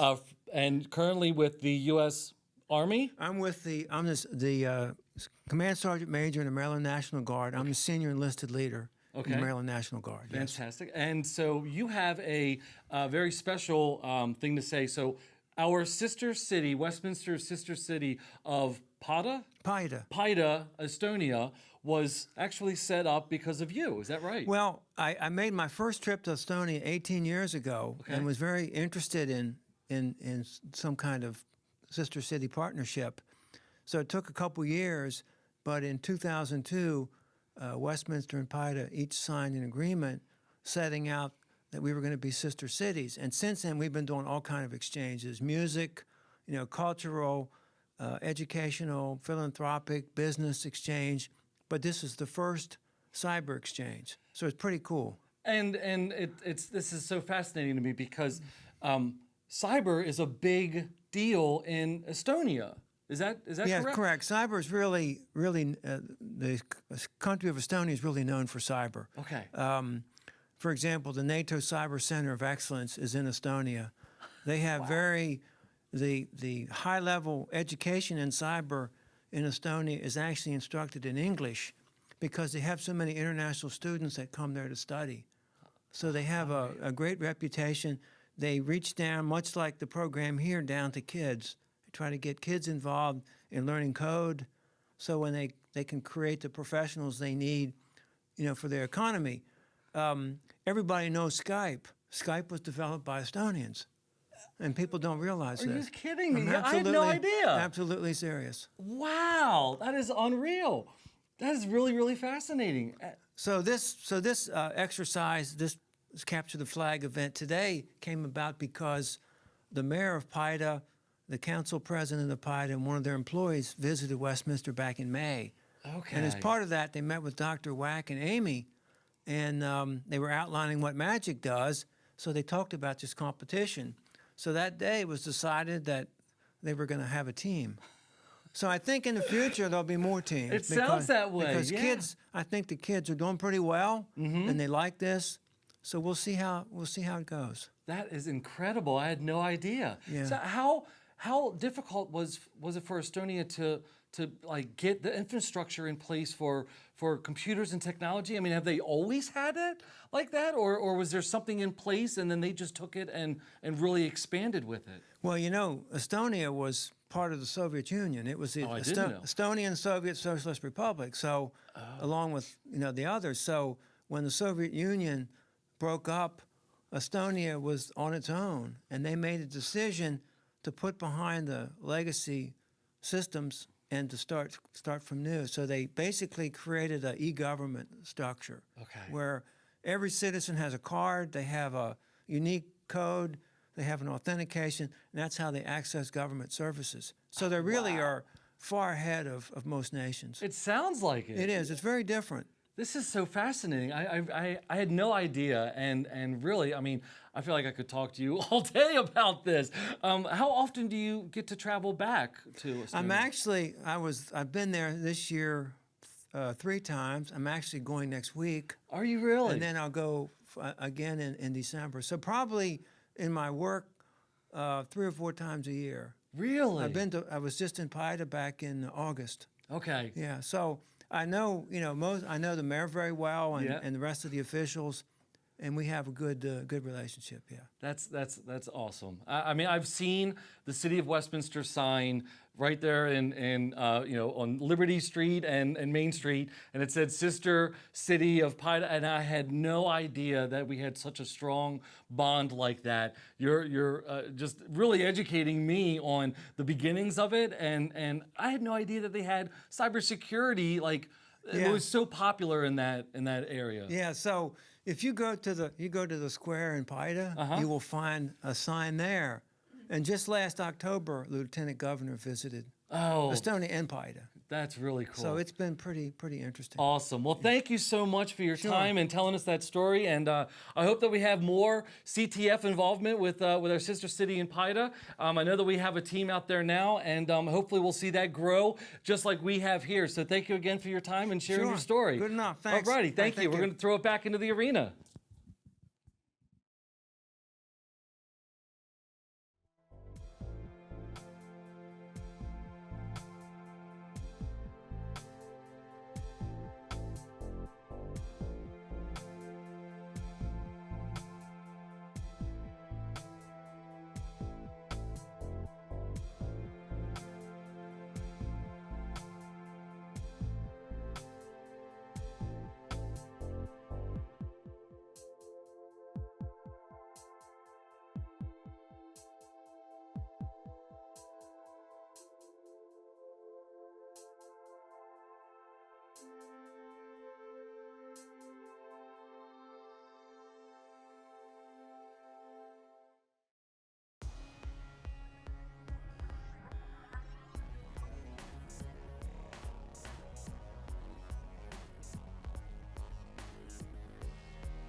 right, everyone, we're going to do a quick score update. You guys can keep on working. I'm just doing this for the folks at home and worldwide.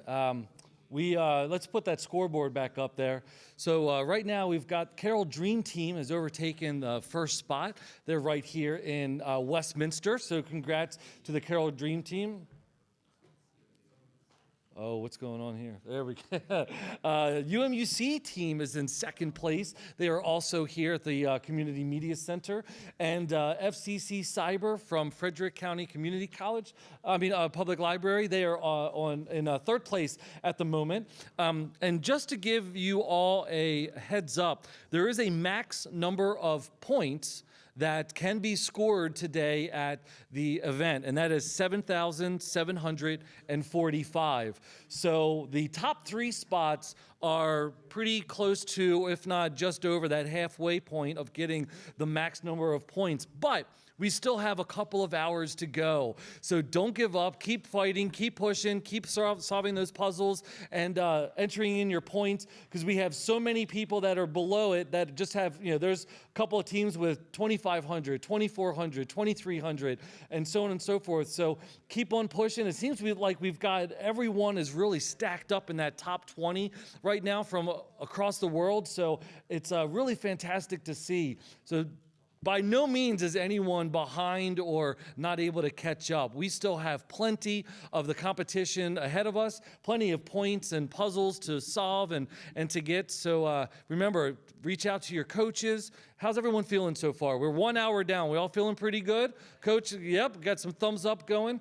Once again, no one pays attention except for my friends in the back. That's all good. That's all good. I got some waving here. Thank you, guys. No, I appreciate it. You guys are hard at work. Everyone in the room, everyone worldwide. And speaking of which, why don't we go ahead and throw it to one of our host satellite locations and check in on them.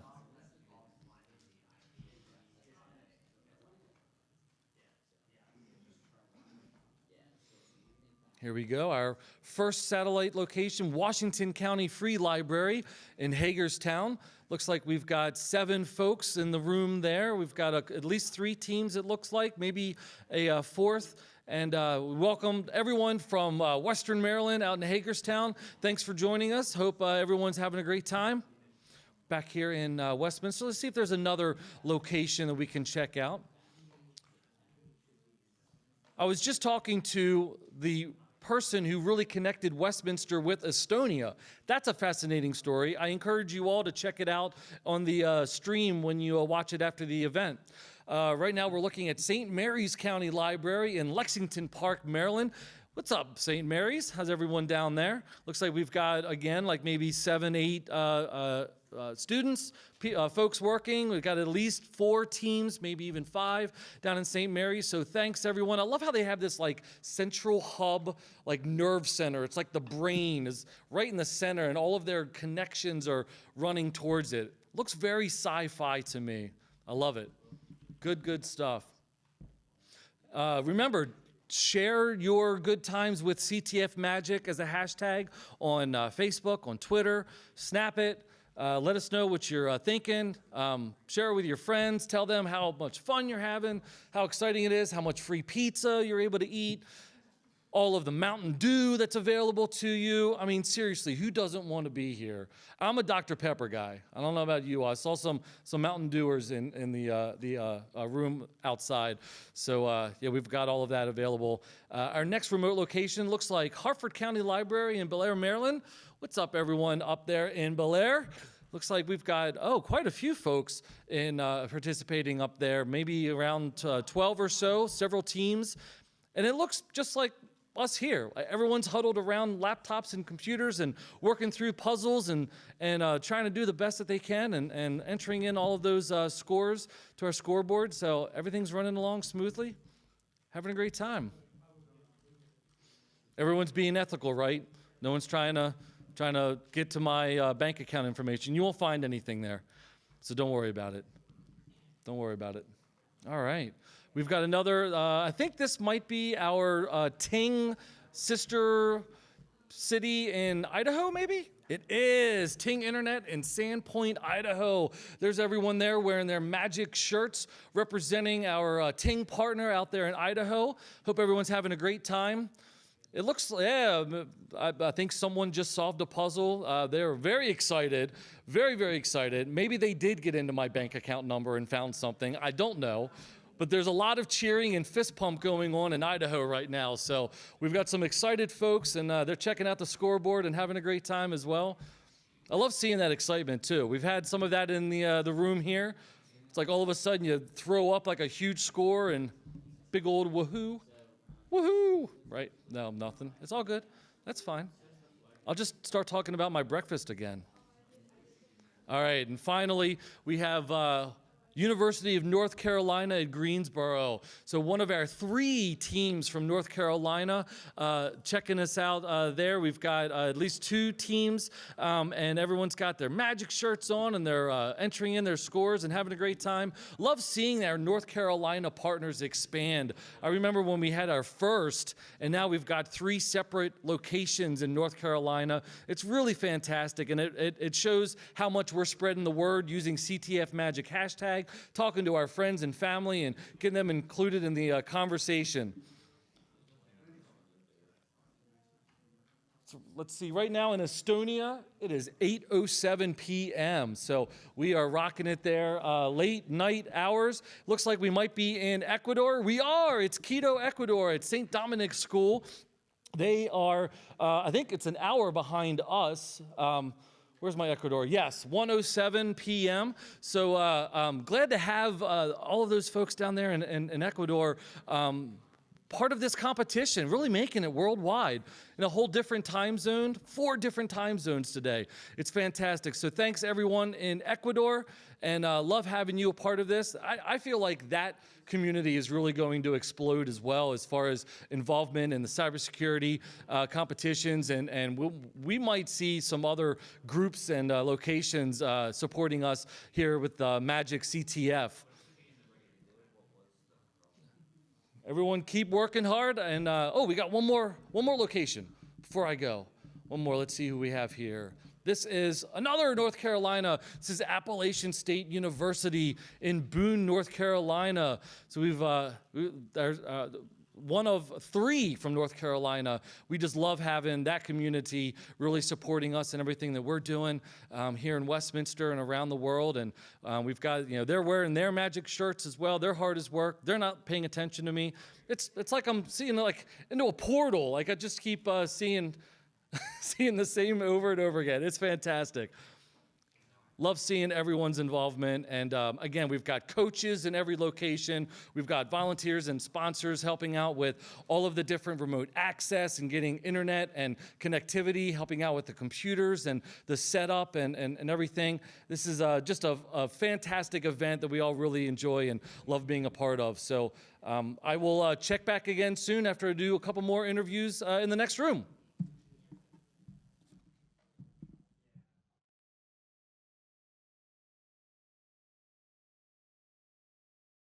Life is an adventure. So is going to college.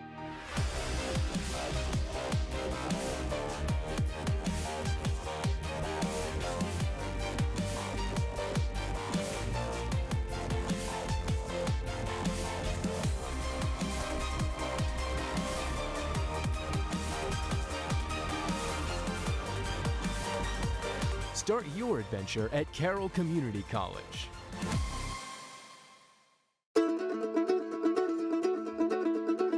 Catch that train, 'cause it's moving on. Catch that train, 'cause it's moving on. Catch that train, 'cause it's moving on. And it might pass you by before too long. Get it now. Crazy fast fiber internet is here, built by Westminster and powered by Ting. See if the best internet is in your neighborhood at ting.com/Westminster. All right, welcome back. I've got with me our Ting sponsor, Russ Showerman. Thanks for being a part of this again, Russ. It's a pleasure to be here. Thanks for having me. So tell us about Ting and what it is that you do for Ting.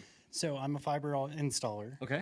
So basically I go to houses making sure that everyone gets fiber optic internet into their house. And we are huge proponents for the community and just enjoy being a part of everything that Westminster has to offer. And are you from the area, or did you come from outside of the area? No, I've lived here for 36 years. Okay, and so you had some fiber optic experience before Ting, or actually no. This is your first involvement with fiber. Oh, Yes. so how was that? Kind of like a brick to the head.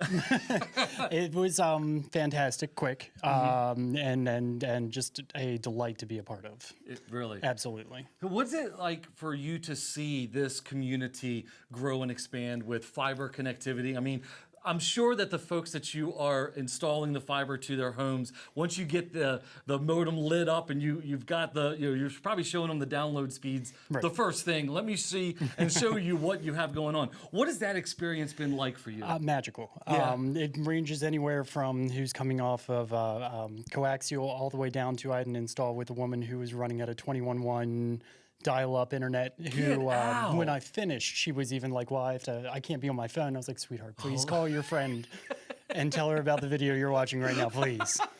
That's amazing. Yeah, no, it's fantastic. Yeah, so talk through some of the benefits of what it's like to have a true gigabit connection into your home. Sure. Well, one of the biggest things is that it's streamlined. It's not getting all the data out there all at once. Okay. What you send out in request comes back to you, and that's it. Oh, interesting. It's very streamlined and makes it very much more reliable of a signal. So you're saying that coaxial doesn't do that? So coax, depending on the company, will send all of the data. Even if you're just getting internet, it'll send Really? even TV through the coax line Okay. also, which interrupts with some of the speeds. I see. Okay, so if I have 4 devices, let's say they're all TVs connected to Ting, I could be streaming simultaneously 4K video quality all at the same Absolutely. time. While you're on your computers and handheld No devices as well. buffering and none of that. I Nope. mean, that is just outrageous. I can't even imagine what it's like. I mean, I've got pretty good. I don't have Ting, so I know I don't have the best. We had this conversation with Mona from the city. I am just outside of the limit. So I asked her if you could bump it out to me, and she told me I had to move into the city. So It would be nice. It would be a dream. if I could just do that, right? It would be better if I could just get you to maybe just go off your path Yeah, a but little bit. I'm sure if no one's looking, we'll see what we can do. That's awesome. Well, is there anything else that you can tell us about Ting service in this area? Is it just the internet, or do you have other things down the pipeline that are So down the pipeline, we are looking for TV. It'll be very similar Okay. to like an Amazon Fire Stick. Should be coming in spring, Okay. as far as I'm aware. It's being field tested in one of our other towns, Charlottesville, if I'm not mistaken. Okay. And hopefully we'll be able to deploy that to our customers here in town soon after. soon? Oh, Yeah. that's really great. Springish, summerish. How many techs are there that, like you, that are doing all of the servicing for the community? Is it a large group, or? Well, here in Westminster, it's myself, and then I have my coworker and my supervisor. Okay. Nathan is my coworker, Ryan's my supervisor. Okay. It's very similar in every other town, so we're delivering through about 2 field installers and a supervisor. Nice. And how many are you able to do a day, if that's possible? Each technician would do about 3. Okay. So we could do 6 per day, and then upwards of 30 in 1 week. That's really great. Yeah, it's fantastic. That is awesome. And I mean, really, with that kind of speed and bandwidth, you could light up the entire city, and there We'd love still to. wouldn't be, right? I know. And there wouldn't be any downtime or buffering or things like that, of a loss of signal. And it's not like having, I always heard, like with either DSL or coaxial, there was a centralized hub that everything went to, and then every customer sort of ran off that hub. It's not like that, where there's a shared, There's some element? similarities, Okay. but it's basically you do have your own line. Straight into the house. Correct. That is incredible. So, Russ, thank you again so much for your time. been Thanks my for the pleasure. support Absolutely. from Ting and everything that you're doing here in Westminster and Sandpoint and around the globe in connecting all of us with fiber. So thanks again, buddy. I appreciate it. Absolute pleasure. All right, we'll throw it back to the arena.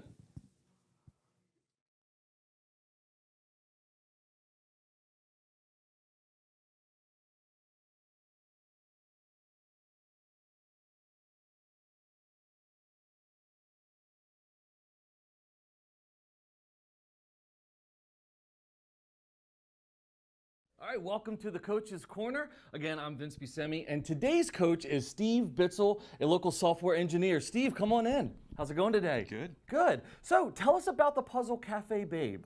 So this puzzle is a play on Java, Cafe. It is the beginning of a compiled Java file. Has Cafe Babe as hexadecimal characters, so they just kind of snuck that in there. Gotcha. So what are some difficult points about this puzzle? So when competitors first run this, they get a Java version error with this number. It's called a magic number in Java. No pun intended. It's right after the Cafe Babe in the header. Okay. So they get this error, and the hint from the problem is Cafe Babe, so they kind of have to track that down, and it's a little bit of research to do. All right. On a difficulty scale, like 1 to 3, how difficult is this puzzle? So this is part of the level 3 problem set. It's probably an introduction to level 3, so it's a little more challenging. We give them a little less information, but it's not super difficult. Is there another way to solve this puzzle? In the real world, if you've compiled it on Java 8 and you're sending it to a Java 7 system, you could update your environment to match your compiled code. But as we're doing here, we don't always have the source files. So okay. Fantastic. Yeah. Well, all right, well, I think we're going to watch a video to explain more about this. Thank you so much, Steve. All right. So this other problem is probably level 3. Cafe Babe. So that will make sense in a moment. So that's one hint. And the other hint is that we're looking at header.class.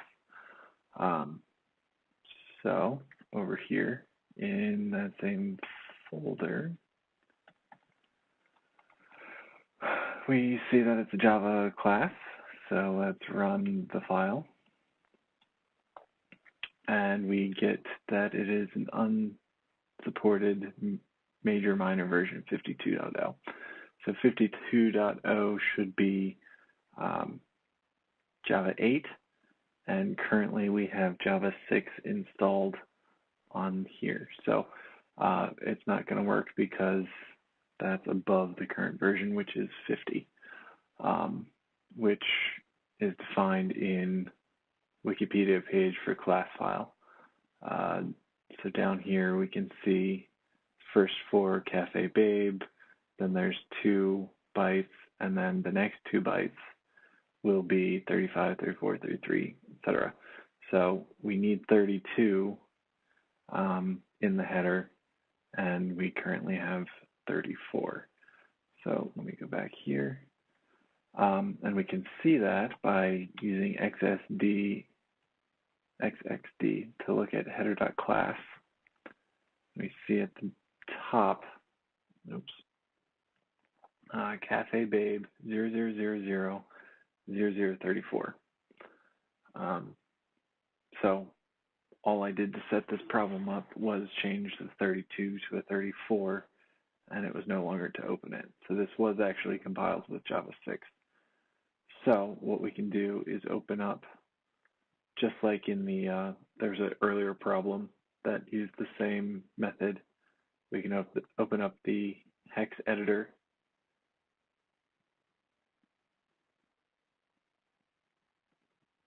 Open up this class file. Oops. So change this to 32. Save that.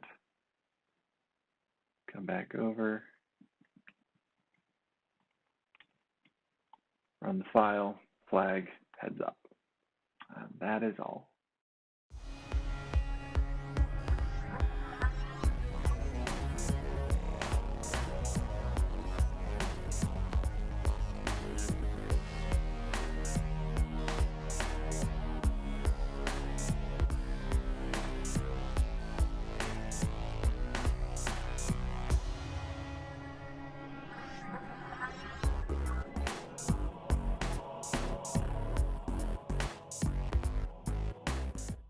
All right, we are back in the Coach's Corner. I'm Vince, and I have with me Steve Bitzel. Steve, come on in, buddy.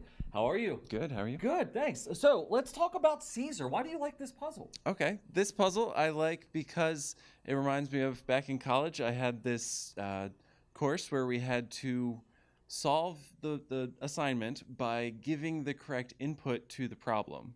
So this is similar, where you have to figure out what you have to give the application to get the flag. Oh, okay. And in this puzzle, you use something called Vim. What is that briefly? That's just a text editor. Okay. It's lightweight. It's used from the command line, and then you can. There's all sorts of plugins that you can do to make your coding faster. Oh, all right. And how does this relate to the real world? So I first was introduced to the Caesar cipher back in college in Crypto 101. It's used to secure messages to send to someone over, in the wild. So it relates to web traffic because we need to send our traffic in a secure way. Right. So Caesar is a way to introduce the idea of cryptology and securing messages, which are done with keys online. Thanks so much, Steve. All right, we're going to watch the video about Caesar. Starting in the level 1 folder, let's start with the Caesar script, or the Caesar problem. Here's a simple script. So let's open up a terminal and run Python of that file. So it asks for a password, and I'm feeling unoriginal, so A, B, C, D, and it gives me KLMN. So let's edit that file, see what's going on in here. So first thing, there's the input, enter password, has something to do with the alphabet, K equals 10, and it looks like here it's going to build this cipher, which it does here, by looping through C in plain text and the alphabet. Okay. So it looks like it adds K to the index of C in alphabet and then gets that back out. So it looks like it advances 10, and down here we see if cipher equals that, then print the flag. So what I'm going to do is reverse this whole process, grab that, and also insert a minus to do this in reverse, because the Caesar cipher is just advancing the message by a certain number of characters. So I'm effectively doing the reverse here. So now when I run Caesar.py and give it the cipher to decode, we get that the message is decipher Caesar. So that should have been my password in the first place. So let's change this back.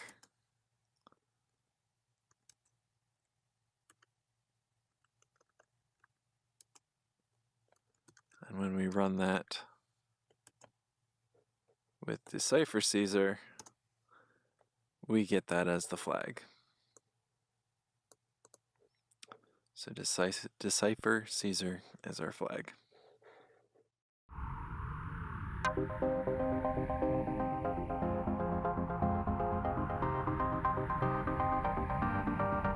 I am here to welcome you to the second annual Carroll County Hackathon. So you're here today to learn how to design, build, and pitch an application.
to Homework Plus. Chris, John, and Jacob.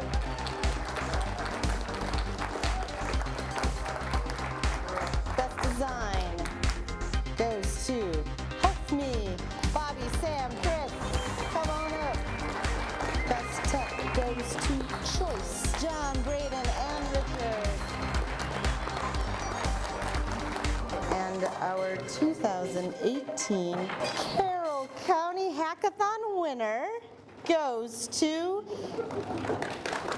Infrastructure, Chris and Steven.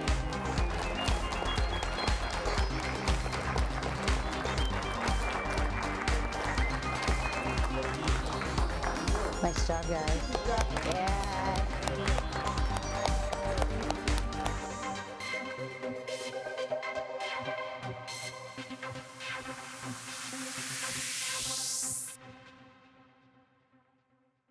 Life is an adventure.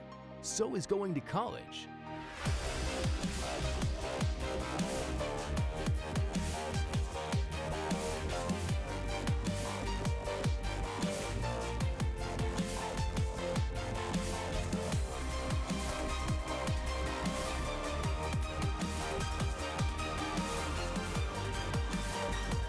Start your adventure at Carroll Community College.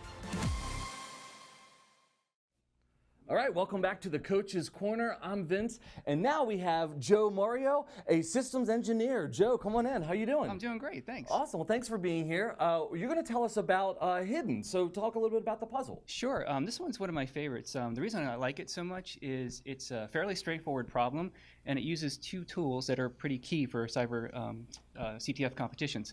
One of the tools is something called a hex editor. This is basically a tool that allows you to examine the actual file or program contents, the actual bytes of the program or file, and they're represented in something they call hexadecimal format. The other thing I like about it is it uses web searching. So you have to use a tool in the Kali distribution that we're using called Iceweasel. It's just a web browser. But you can use this tool is very important because you can use it to search for information on the clues, online tools and calculators, and for some inexplicable reason, thousands of photos of cats. I don't know why. So this is one of my favorites. Yeah. Great.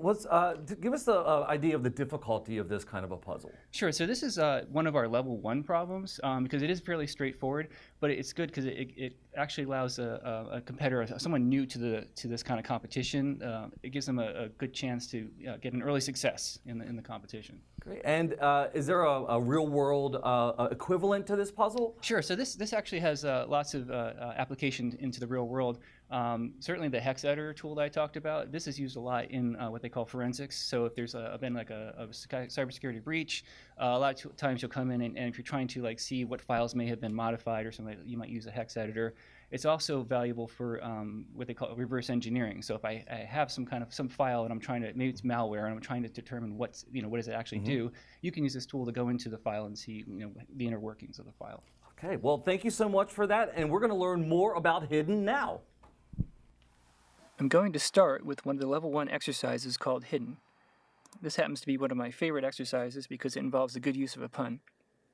So the first thing I do is I open up the level 1 folder and then open up the Hidden folder. And here we find two files. One of them is an image file called stegosaurus.jpg and the other is a README file. Now in the capture the flag exercises, whenever you are provided with a README file, it's definitely wise to look in that file because it will in general provide a good clue on how to solve the problem. I'm going to double click on the README. And here we see the word steganography. So I believe I know what that is, but I'm going to search the internet to make sure I have the correct understanding. So I'm going to open Iceweasel. And see if I can type steganography.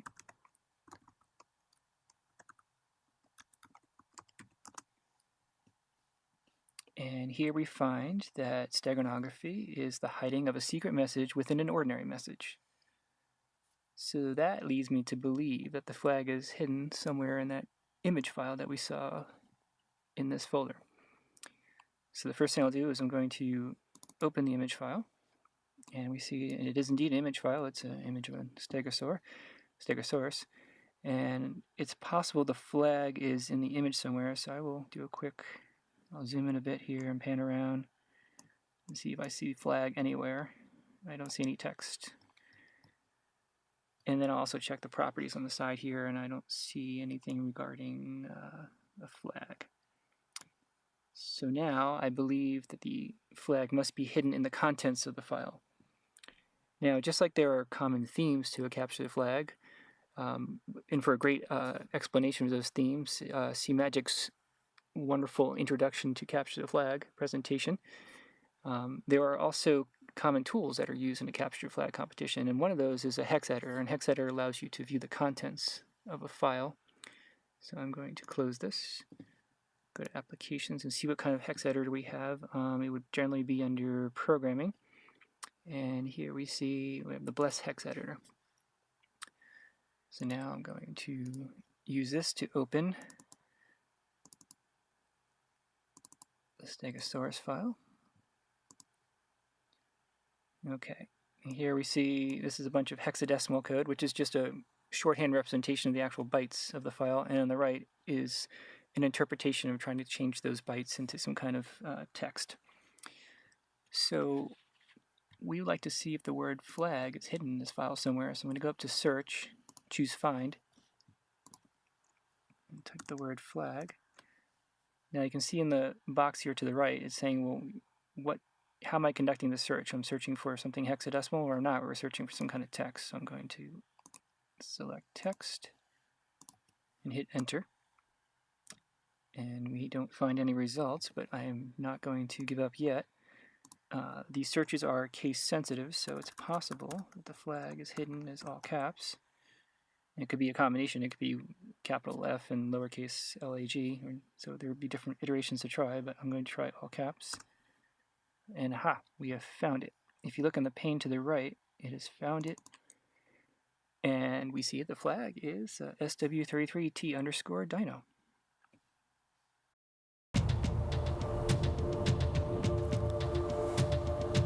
Why is there a creepy cemetery here behind the Westminster Library?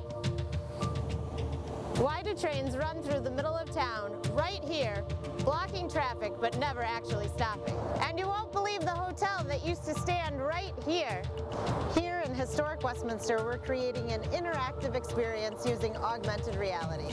What is augmented reality? Augmented reality is technology that superimposes a computer-generated image on a user's view of the real world, thus providing a composite view.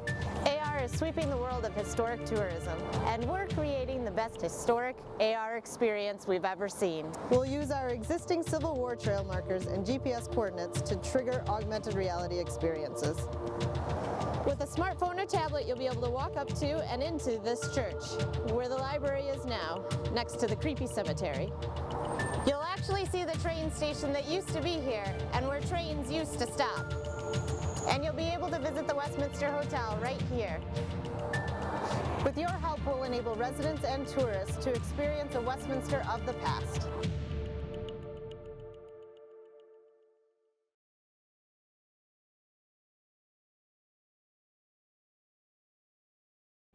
Carroll Hospital is your baby's first home. Carroll Hospital is advanced technologies and modern, comfortable facilities. Carroll Hospital is board-certified doctors and a staff that's ranked among Maryland's best. Carroll Hospital is access to the resources you need to get and stay healthy. Carroll Hospital is quality care whenever you need it. Carroll Hospital is LifeBridge Health. To find a Carroll doctor, call 410-601-WELL. Welcome back. We're in the Coach's Corner again. I'm Vince, and I have with me Joe Mario. Joe, hey, how's it going? Great. Good. Thank you. So tell us about Playtime. Sure, Playtime. So it's this is one of my favorite puzzles. The reason it's my favorite, or one of my favorites, is it uses two key tools that you need for CTF competitions. One is a hex editor, which is a tool that allows you to examine the contents of a file or a program, the actual individual bytes. And then the other one is the web browser. So you have to basically be using your web searching skills in order to solve the problem. Okay. Are there more than one way to solve this problem? There are. So a lot of these problems provide a README or basically a file that gives you a clue on how to solve it. And this one, if one does not look at this file carefully, they may actually try to install some software, and they'll realize they're going down a dead end and then have to pull back and try another path. But this brings up a funny story.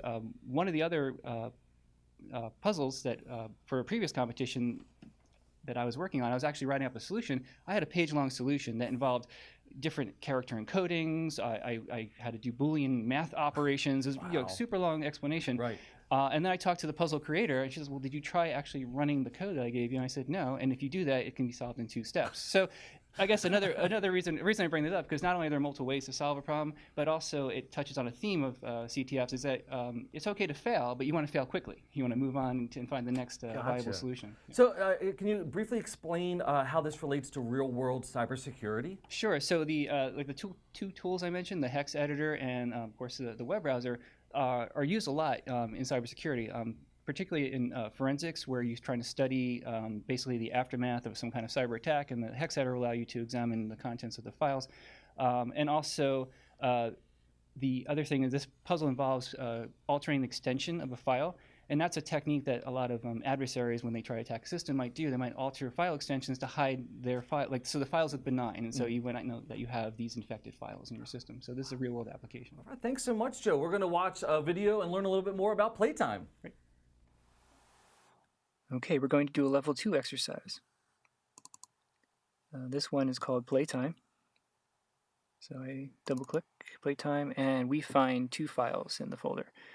Extension fun.nds file and a README file. And as usual, for capture flag competition, it's best to start with the README file. So I look here, and the clue tells me if I'm installing anything that I'm doing it wrong. So I believe we're not supposed to install any kind of software while we attempt to solve this problem.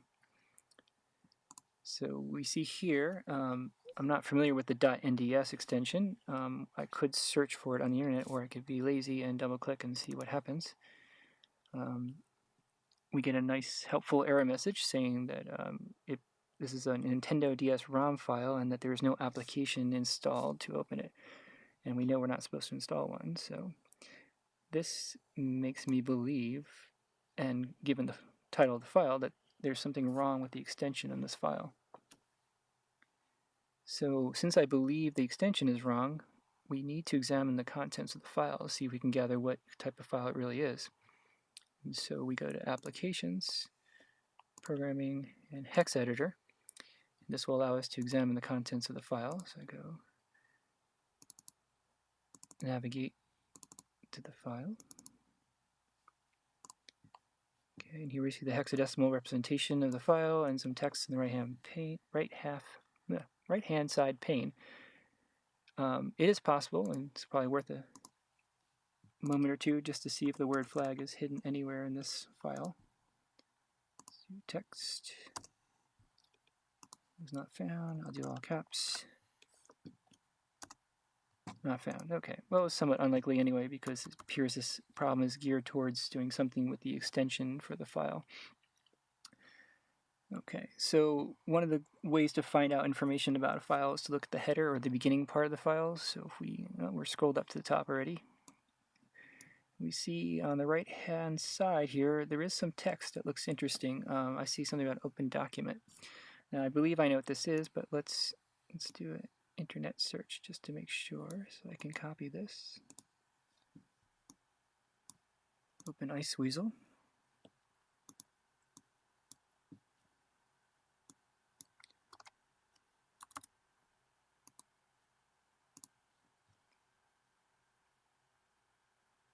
And this looks promising. We found a direct hit. It appears that this is some kind of open document, text document. And wouldn't you know it, it's telling us that this document should have a .odt extension. So I'll go back to the folder, close this out. It's a good idea to make a copy of the file in case you do something to damage it. So I made a copy, rename it, and that search result told me it should have an ODT extension. So do that. And now double click on it, see if it'll open. And hit open, and here we have the flag. Sorry, no Nintendo here. Good afternoon and welcome to Magic's 5th Capture the Flag Ethical Hacking Cybersecurity Competition.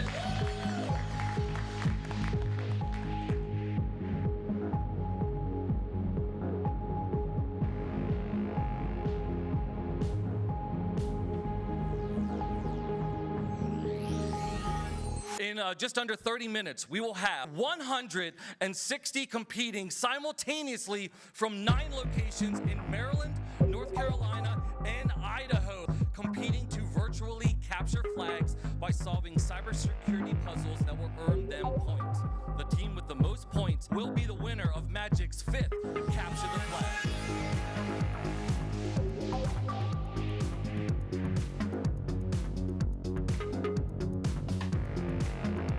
The skills that students will be learning and demonstrating today include reconnaissance, forensics, exploitation, reversing, cryptography, and more. Each of you has signed an ethical hacking pledge.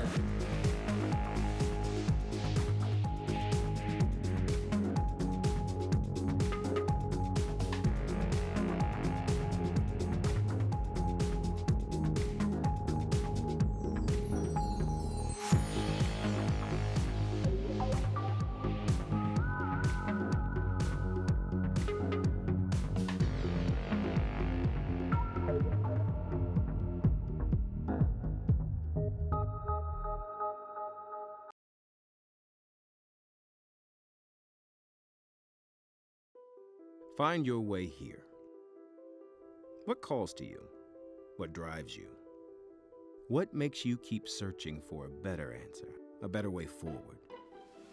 Find your beat, your rhythm, your voice, your place among the trailblazers, the visionaries, those who found their way here and created a legacy for you to build on. Part of a vast array of students from all walks of life.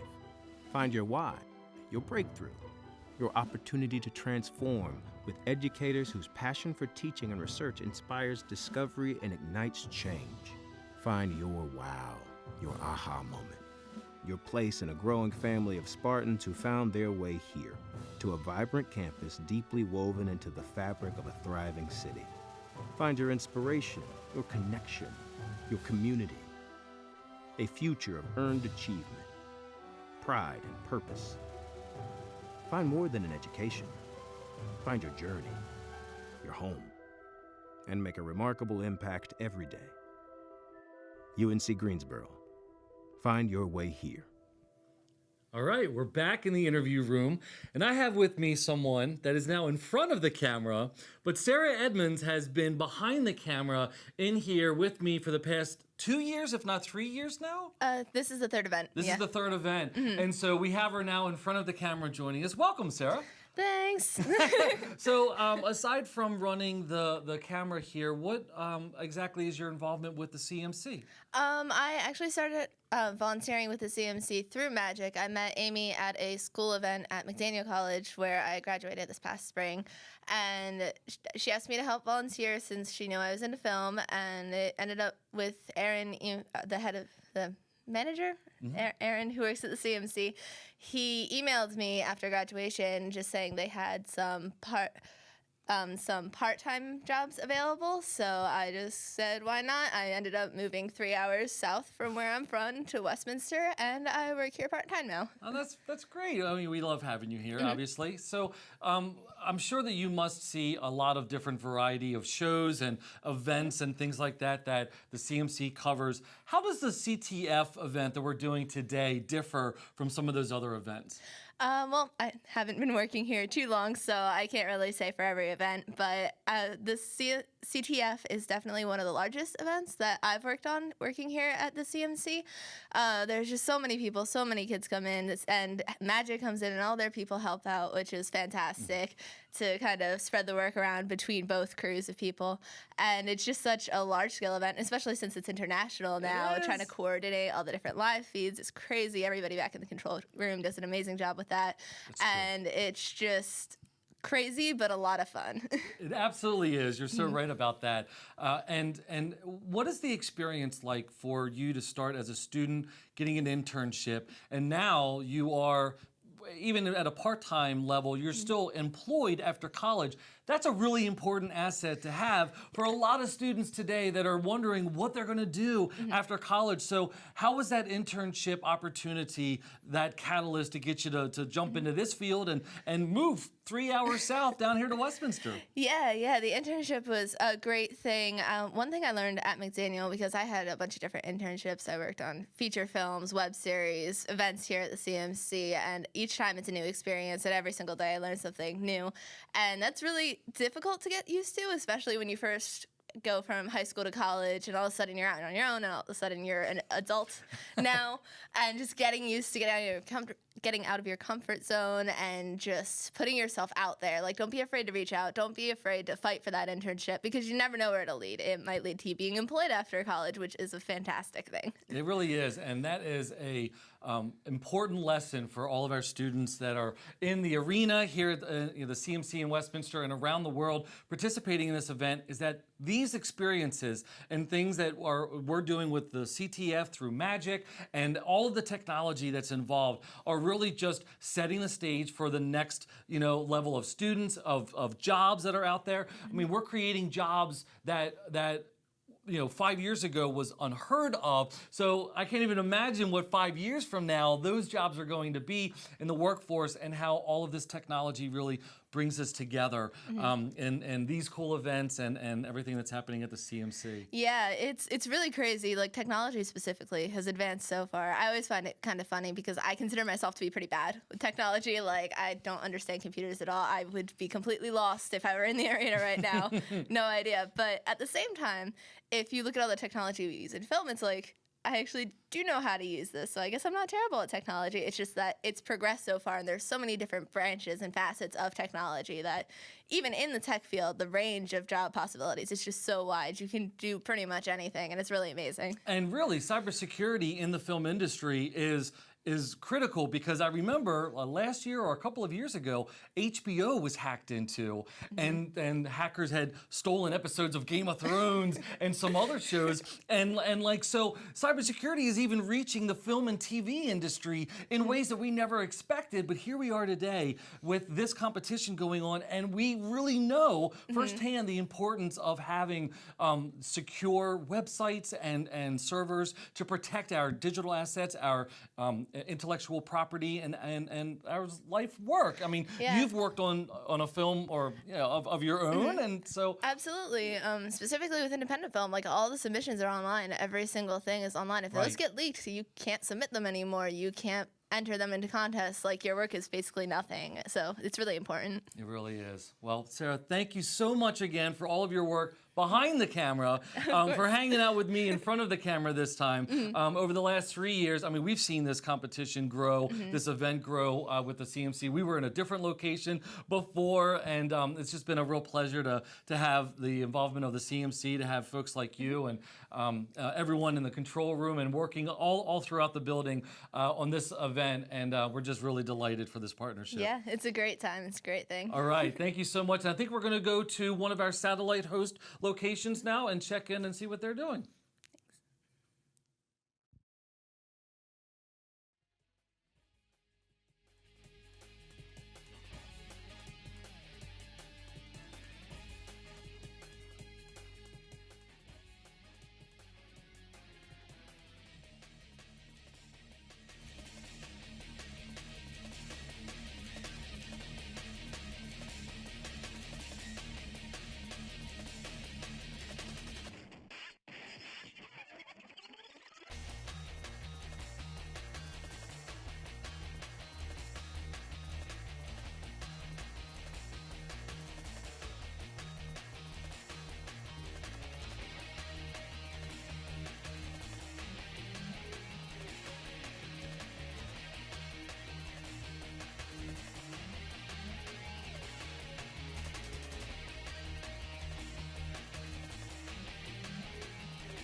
All right, it's 3 o'clock, so we're just going to do a quick little score update for everyone. So right now we have FCC Cyber with 6,200 points.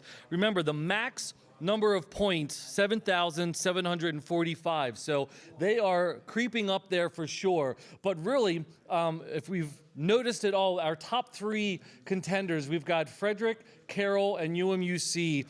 All of the college teams competing and flip-flopping back and forth with FCC Cyber in number 1, Carroll with 6,000 in second, and the team from UMUC with 5,200 in third.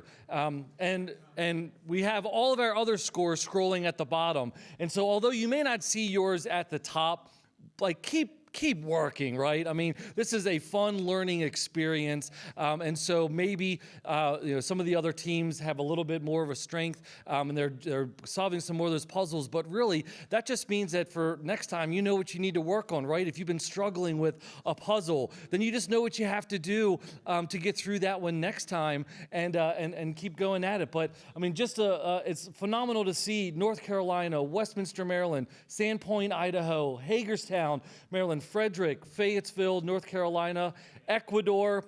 It's just amazing to see how much this competition has grown worldwide.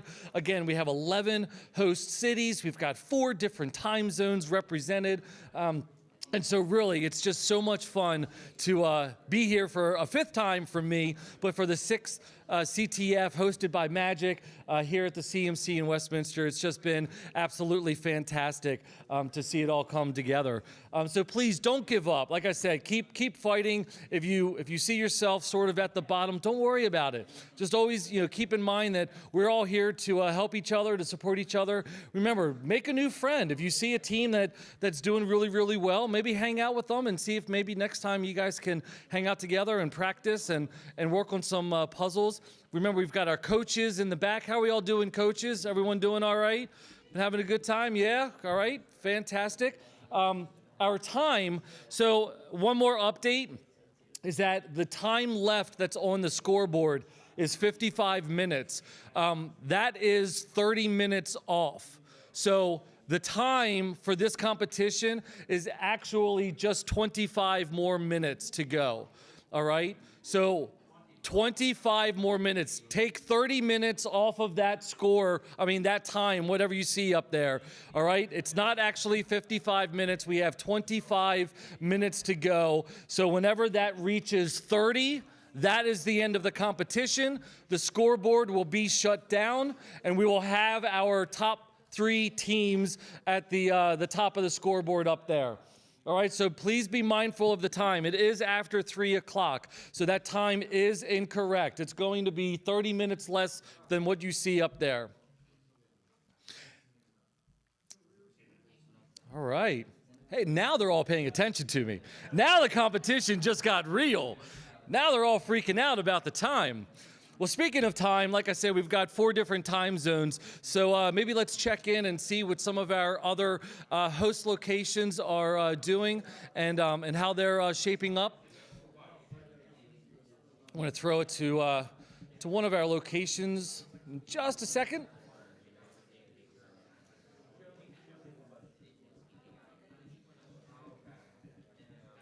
Everyone's working so hard here in Westminster.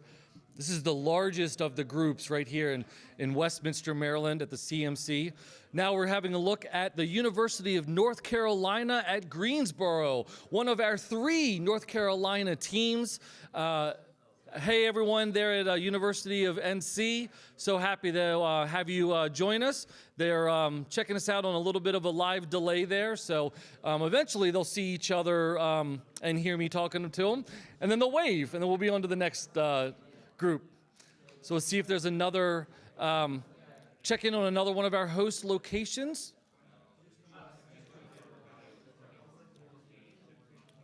Everyone's working so hard. All right. We have another North Carolina team location. This is Fayetteville State University that we're looking at. It's a nice, big, wide open, bright room there. See a large number of people. So welcome everyone from Fayetteville State University. Hope you are all having a fantastic time. They're even on a moving camera. Check that out. They're going side to side with their camera. That's fantastic. love having the support down in North Carolina grow. I remember when we just had one host location down there, and now we have 3. It's just fantastic.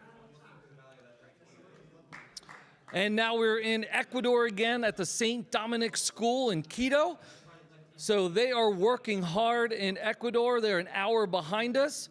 So welcome once again to everyone in Ecuador. They look like they are just as intense down there as we all are here. Everyone's just really trying to solve as many puzzles as they can, doing everything that they possibly can to keep scoring more points. Really fantastic to see this event go worldwide, have all of us coming together for a single thing of ethical cybersecurity hackathon competition. And let's see, we have St. Mary's County Library in Lexington Park. Shout out to everyone down in St. Mary's right now, one of our local Maryland host locations. I think St. Mary's has been with us before, I think. I don't have Amy here to correct me if I'm wrong, so I'm just gonna go with it. I'm just gonna say, yeah, welcome back St. Mary's. This is great, all of our coaches helping out all around here.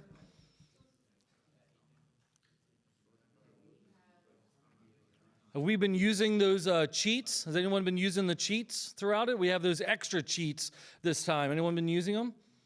No? All right. No worries. All right. Right now we're checking out Ting Internet in Sandpoint, Idaho. Hello, everyone out in Idaho. I believe they are 3 hours behind us right now, so they just reached the 12 o'clock mark, wearing their magic shirts. Looks very much similar to what we have going on here. We've got coaches helping out teams. We've got people just walking around and helping each other out and solving these puzzles. It's just really fantastic.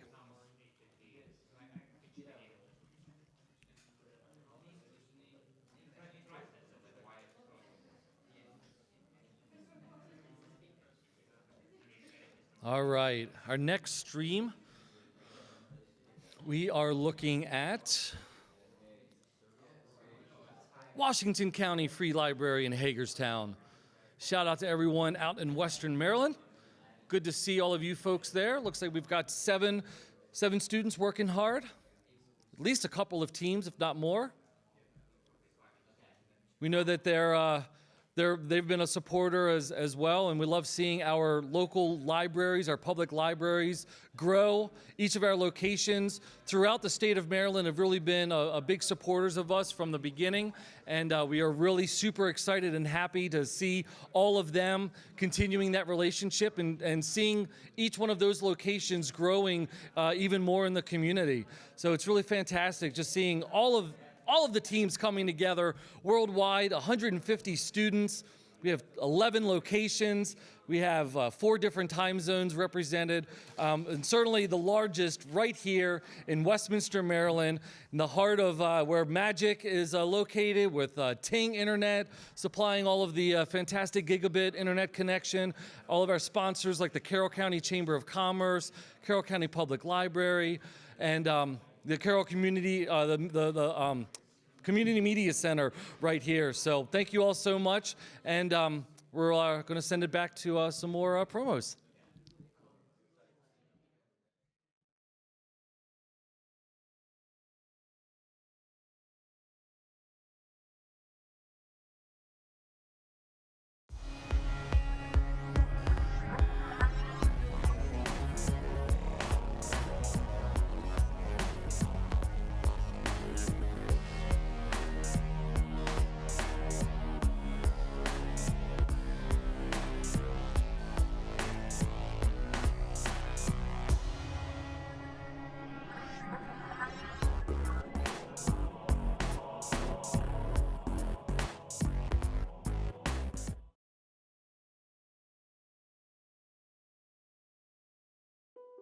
Find your way here.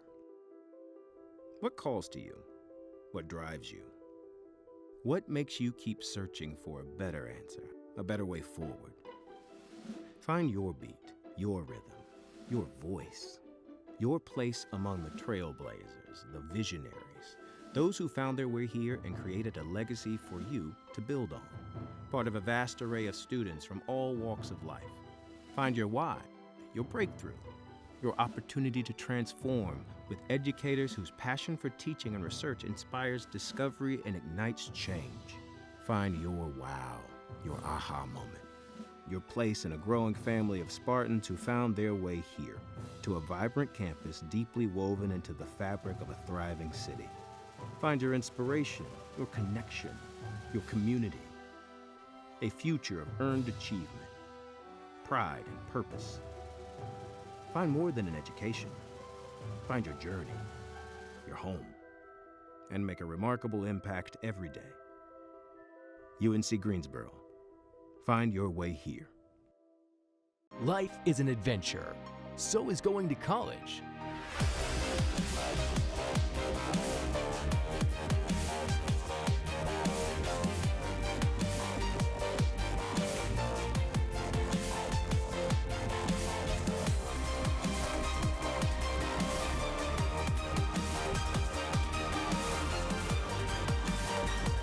Start your adventure at Carroll Community College.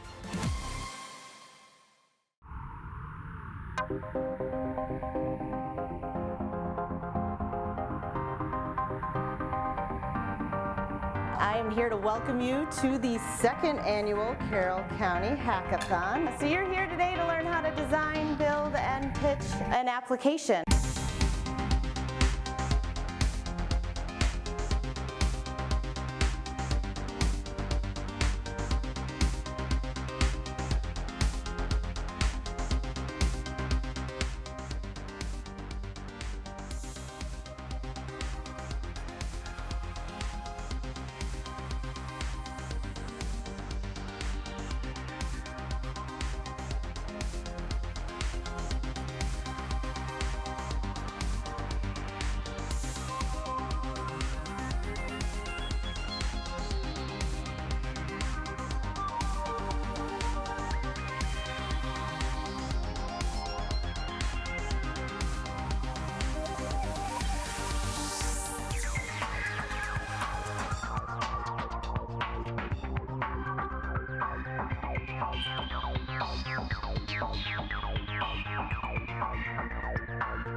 Best idea goes to Punch Card Manifest.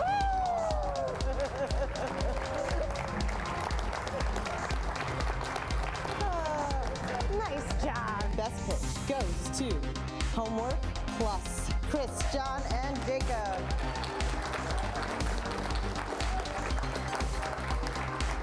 Best design goes to Me, Bobby, Sam, Chris, come on up.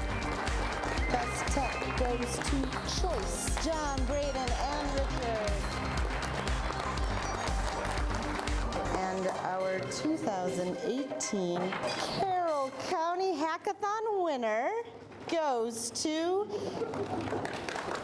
Infostructure, Chris and Steven.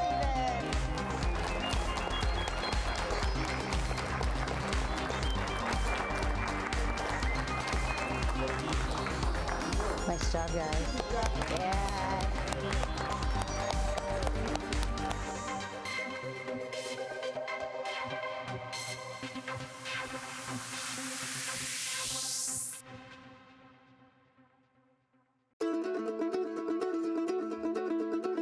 Catch that train, 'cause it's moving on. Catch that train, 'cause it's moving on. Catch that train, 'cause it's moving on. And it might pass you by before too long. Get it now. Crazy fast fiber internet is here, built by Westminster and powered by Ting. See if the best internet is in your neighborhood at ting.com/Westminster.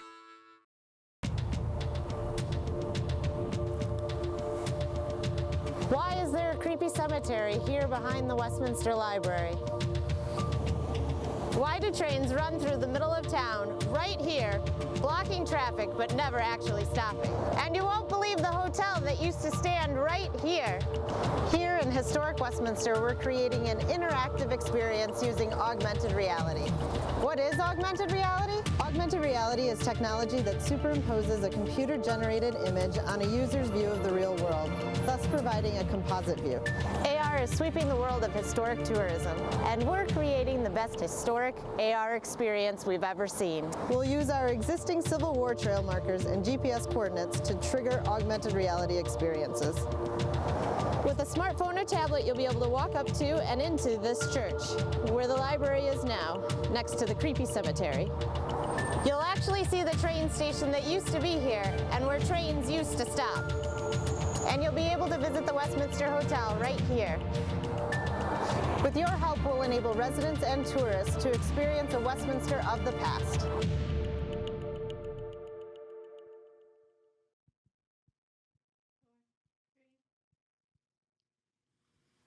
Welcome back. We are in the interview room again, and I have with me Jen Bishop, who is the Emerging Technology Supervisor for the Carroll County Public Library. Welcome, Jen. Thank you. So tell us about this exciting new space at the library called Exploration Commons at 50 East. Yes, so Carroll County Public Library is working with Mann's WOODWARD Studios to transform the 14,000 square foot lower level of the Westminster Branch Library into Exploration Commons at 50 East, which will offer a tech-focused makerspace, culinary center with professional teaching kitchen, and various meeting and classroom spaces. So the makerspace will focus on resources and programming around digital fabrication of resources, textiles, audiovisual production, and immersive media such as virtual and augmented reality. Cool. And the Culinary Center will focus on programming around nutrition, basic cooking skills, and then connecting the community to new cuisines and cultures.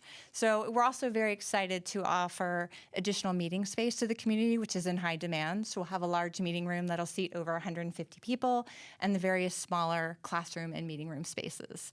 So we're currently in the design phase, the final design phase for the project. Construction will start in 2019, and we will open to the public in 2020. That is super exciting. It is. It's really cool to have such an amazing resource like that here in the community. Yes. But it's really for the community, and so you need community involvement. And so tell us a little bit about how, once it's ready to go, how we can get involved in it and use that space for anything that we were looking for. Yeah, so we're really reaching out to the community to ask for your support, both in sharing your ideas for what you would like to see in the space and what programming you would like, as well as supporting our Road to Tech Excellence fundraising campaign to fund the project. So you can follow project updates, you can donate to the fundraising campaign, you can connect with us directly to share your ideas through our dedicated website, explorationcommons.carr.org, and we also have a dedicated Facebook page for Exploration Commons at 50 East. All right. And I imagine that technology is a big component to things that are going to be available in that space. And we are obviously using a lot of that technology here. And so we've got students that are super excited in cybersecurity and utilizing different software programs to help out with that. But really, in a makerspace environment, it's kind of like open realm to do whatever. Like if they've got the imagination to do it, they've almost got everything that they need there. They just need to bring their brain and imagination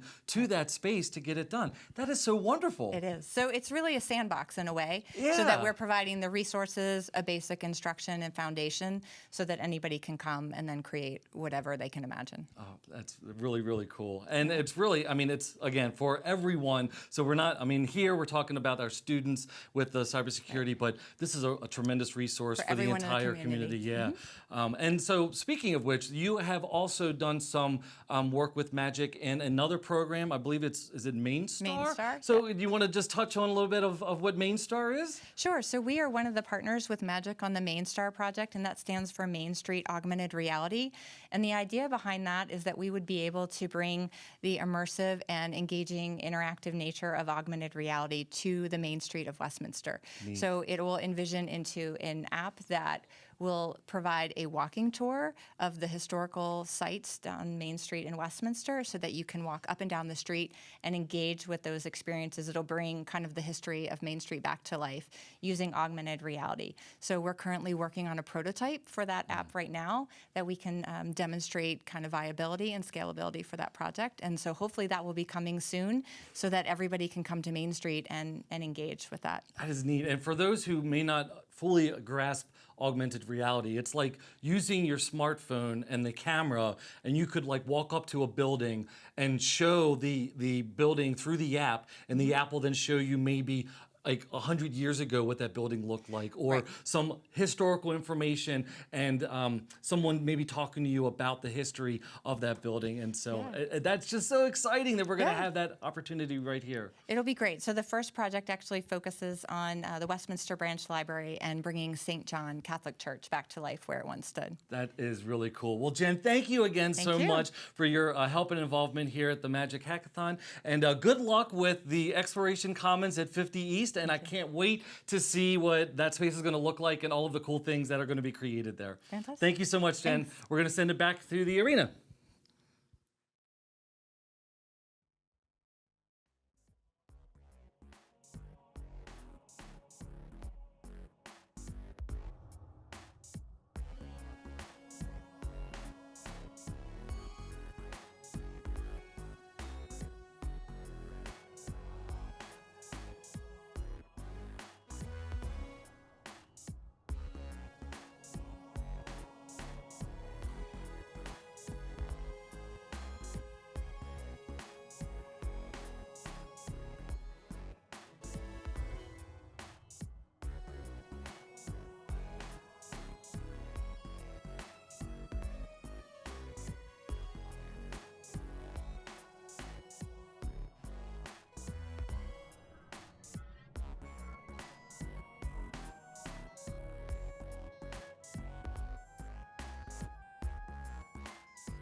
competitors have just been doing a fantastic job today. We've got folks close to maxing out, but not quite there. There's still plenty of game to go.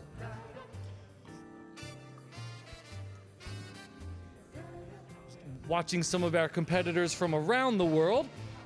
Idaho, Hagerstown, Bel Air, Maryland. I know those aren't really around the world, but to some of us in Maryland, it seems like it's around the world. Fayetteville, North Carolina, Frederick, Maryland. Love having all of our competitors with us today. Nice. We still have the top 3 teams being our Carroll, our Frederick, and our UMUC college teams. They have just been flip-flopping all day long. Really super exciting. It is neck and neck. Yeah, do it. So here's the last page, yes? Okay. We did not fill it in because we're going to give you this. This is Dream Team. There they all are. Uh-huh. See them in yellow. This is this other team circled in yellow with that guy, and then that's Frederick. Okay. Depending on where they end up. All right. Okay, sounds good. Oh, this is exciting. Exciting. 2 minutes left. The only thing I don't have up there is the seconds. So I used to do like a 5, 4, 3, 2, 1, but we're just going to have to wing it. I know. Fellas, add that into scoreboard 2.0. I need my seconds shown.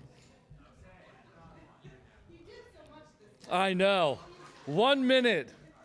Looks like we are in our final minute. We'll all be keeping an eye on the time left clock. As soon as that hits 30, the game is being shut down. The scoreboard will no longer update. Keep on working, though.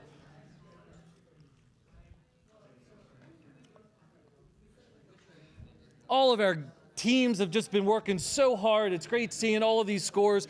Remember, this is just an entry-level competition for a lot of you, so there is so much growth for you in this field of cybersecurity. Just ask my friend Jesse here. He'll let you know. He will let you know. I guess technically, when we hit 30, then we have a minute left. Is that it? Or are we stopping it now? Are we going to stop it now? Is that it? Coaches? Who's in charge? What are we saying? Or once we hit 29, is that the final? All right. We're going to give you 1 extra minute. When that hits 29, that's it. You shut it down. You don't listen to anyone else but me. You got that? I am the magic man. That's right. All right. We're going to keep an eye up there. Keep on working. Carroll Dream Team in first. Frederick Cyber in second, UMUC in third. The anticipation is killing me. I don't know about you guys. Any second. I do love the floaty little boxes in the background, but I'd love to see my seconds scrolling down. I'm just saying. Floaty boxes are cool, but there we go. Game's over. All right. The competition has ended. I am putting the gauntlet down. Congrats to everybody. Thank you so much. Everyone around the world, in Ecuador, in Estonia. This has been a really, really fantastic day all around. Hey, competitors, can we please give it up for all of our coaches right now? Big round of a hand for all of our coaches. Give it up for the Community Media Center, everyone behind the scenes in the control booth, sending this out to the World Wide Web, having all of those video feeds coming in. Thank you all so much. And for the team at Magic to put it on, we've got Amy, we've got Kim, we've got Dr. Wack, we've got other folks here. Thank you so much to everyone at Magic. All right. So, according to our scoreboard, this is official, right? This is it. It's locked in. We're all good to go. In first place, the Carroll Dream Team, who is right here in the Community Media Center. They are Benjamin Marlatt, Justin Doan, and Tyler Smith. Congratulations. Where are you guys? Right here. Come on up. Come on up. Amy, are you doing anything? All right. Are they first place? Yes. Yep. Come on, get up here. We gotta get a photo, something. There we go. That's right. First place. Great job, everyone. There you go.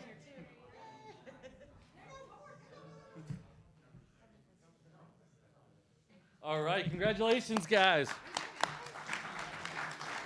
Do you want to offer any words of wisdom to the folks here and around the world as to how you were able to pull off the win today? Come on up to the podium. No pizza breaks. Just a lot of practice and research. Like everybody says, of course, use Google constantly. Just use Google. Do a lot of practice. There's not much else to it. All right, there you go. Anyone else? No, you guys good? All right, one more time for our Carroll Dream Team. Congratulations, guys. In second place, we have FCC Cyber. They are the team of Jacob Dellinger, James Hayes, and Patrick Stonacker. And they are here, right? They are in Frederick. All right. Well, congratulations to all of you there. First place, I should have announced, you guys all received a $100 Amazon gift card. Second place, so the folks in Frederick will be receiving a $50 Amazon gift card. And our third place team from UMUC, the team of Paul Chilcote. All right. Robert Dry, Marvin Williams, and Julian Pacheco? Did I get that one right too? All right, come on up, guys. Congratulations. Our third place team from UMUC.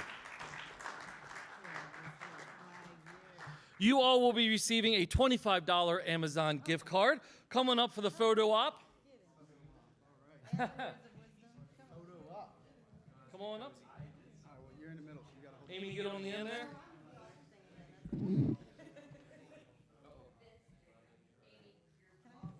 There we go.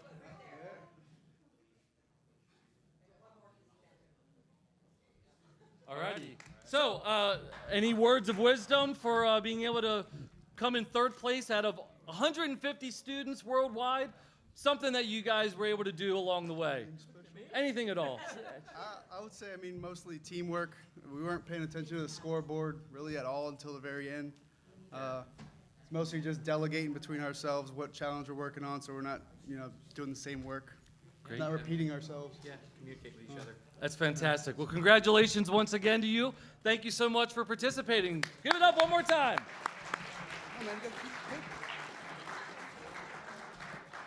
All right. Oh, okay. We might have a photo of the FCC Cyber team. Which one do you need? Yeah? That one? We'll try to bring it up on the big screen here to show everyone. But once again, thank you all, because really, I know we were congratulating all of the volunteers and everyone behind the scenes to put this together, but if it weren't for folks like you interested in cybersecurity, in this increasingly difficult and challenging field, but also rewarding one that's exponentially growing in this industry, as we've heard so many times, without folks like you, we wouldn't be able to put this on and have it grow to the size that it has. So please continue to share your experience with your friends and family.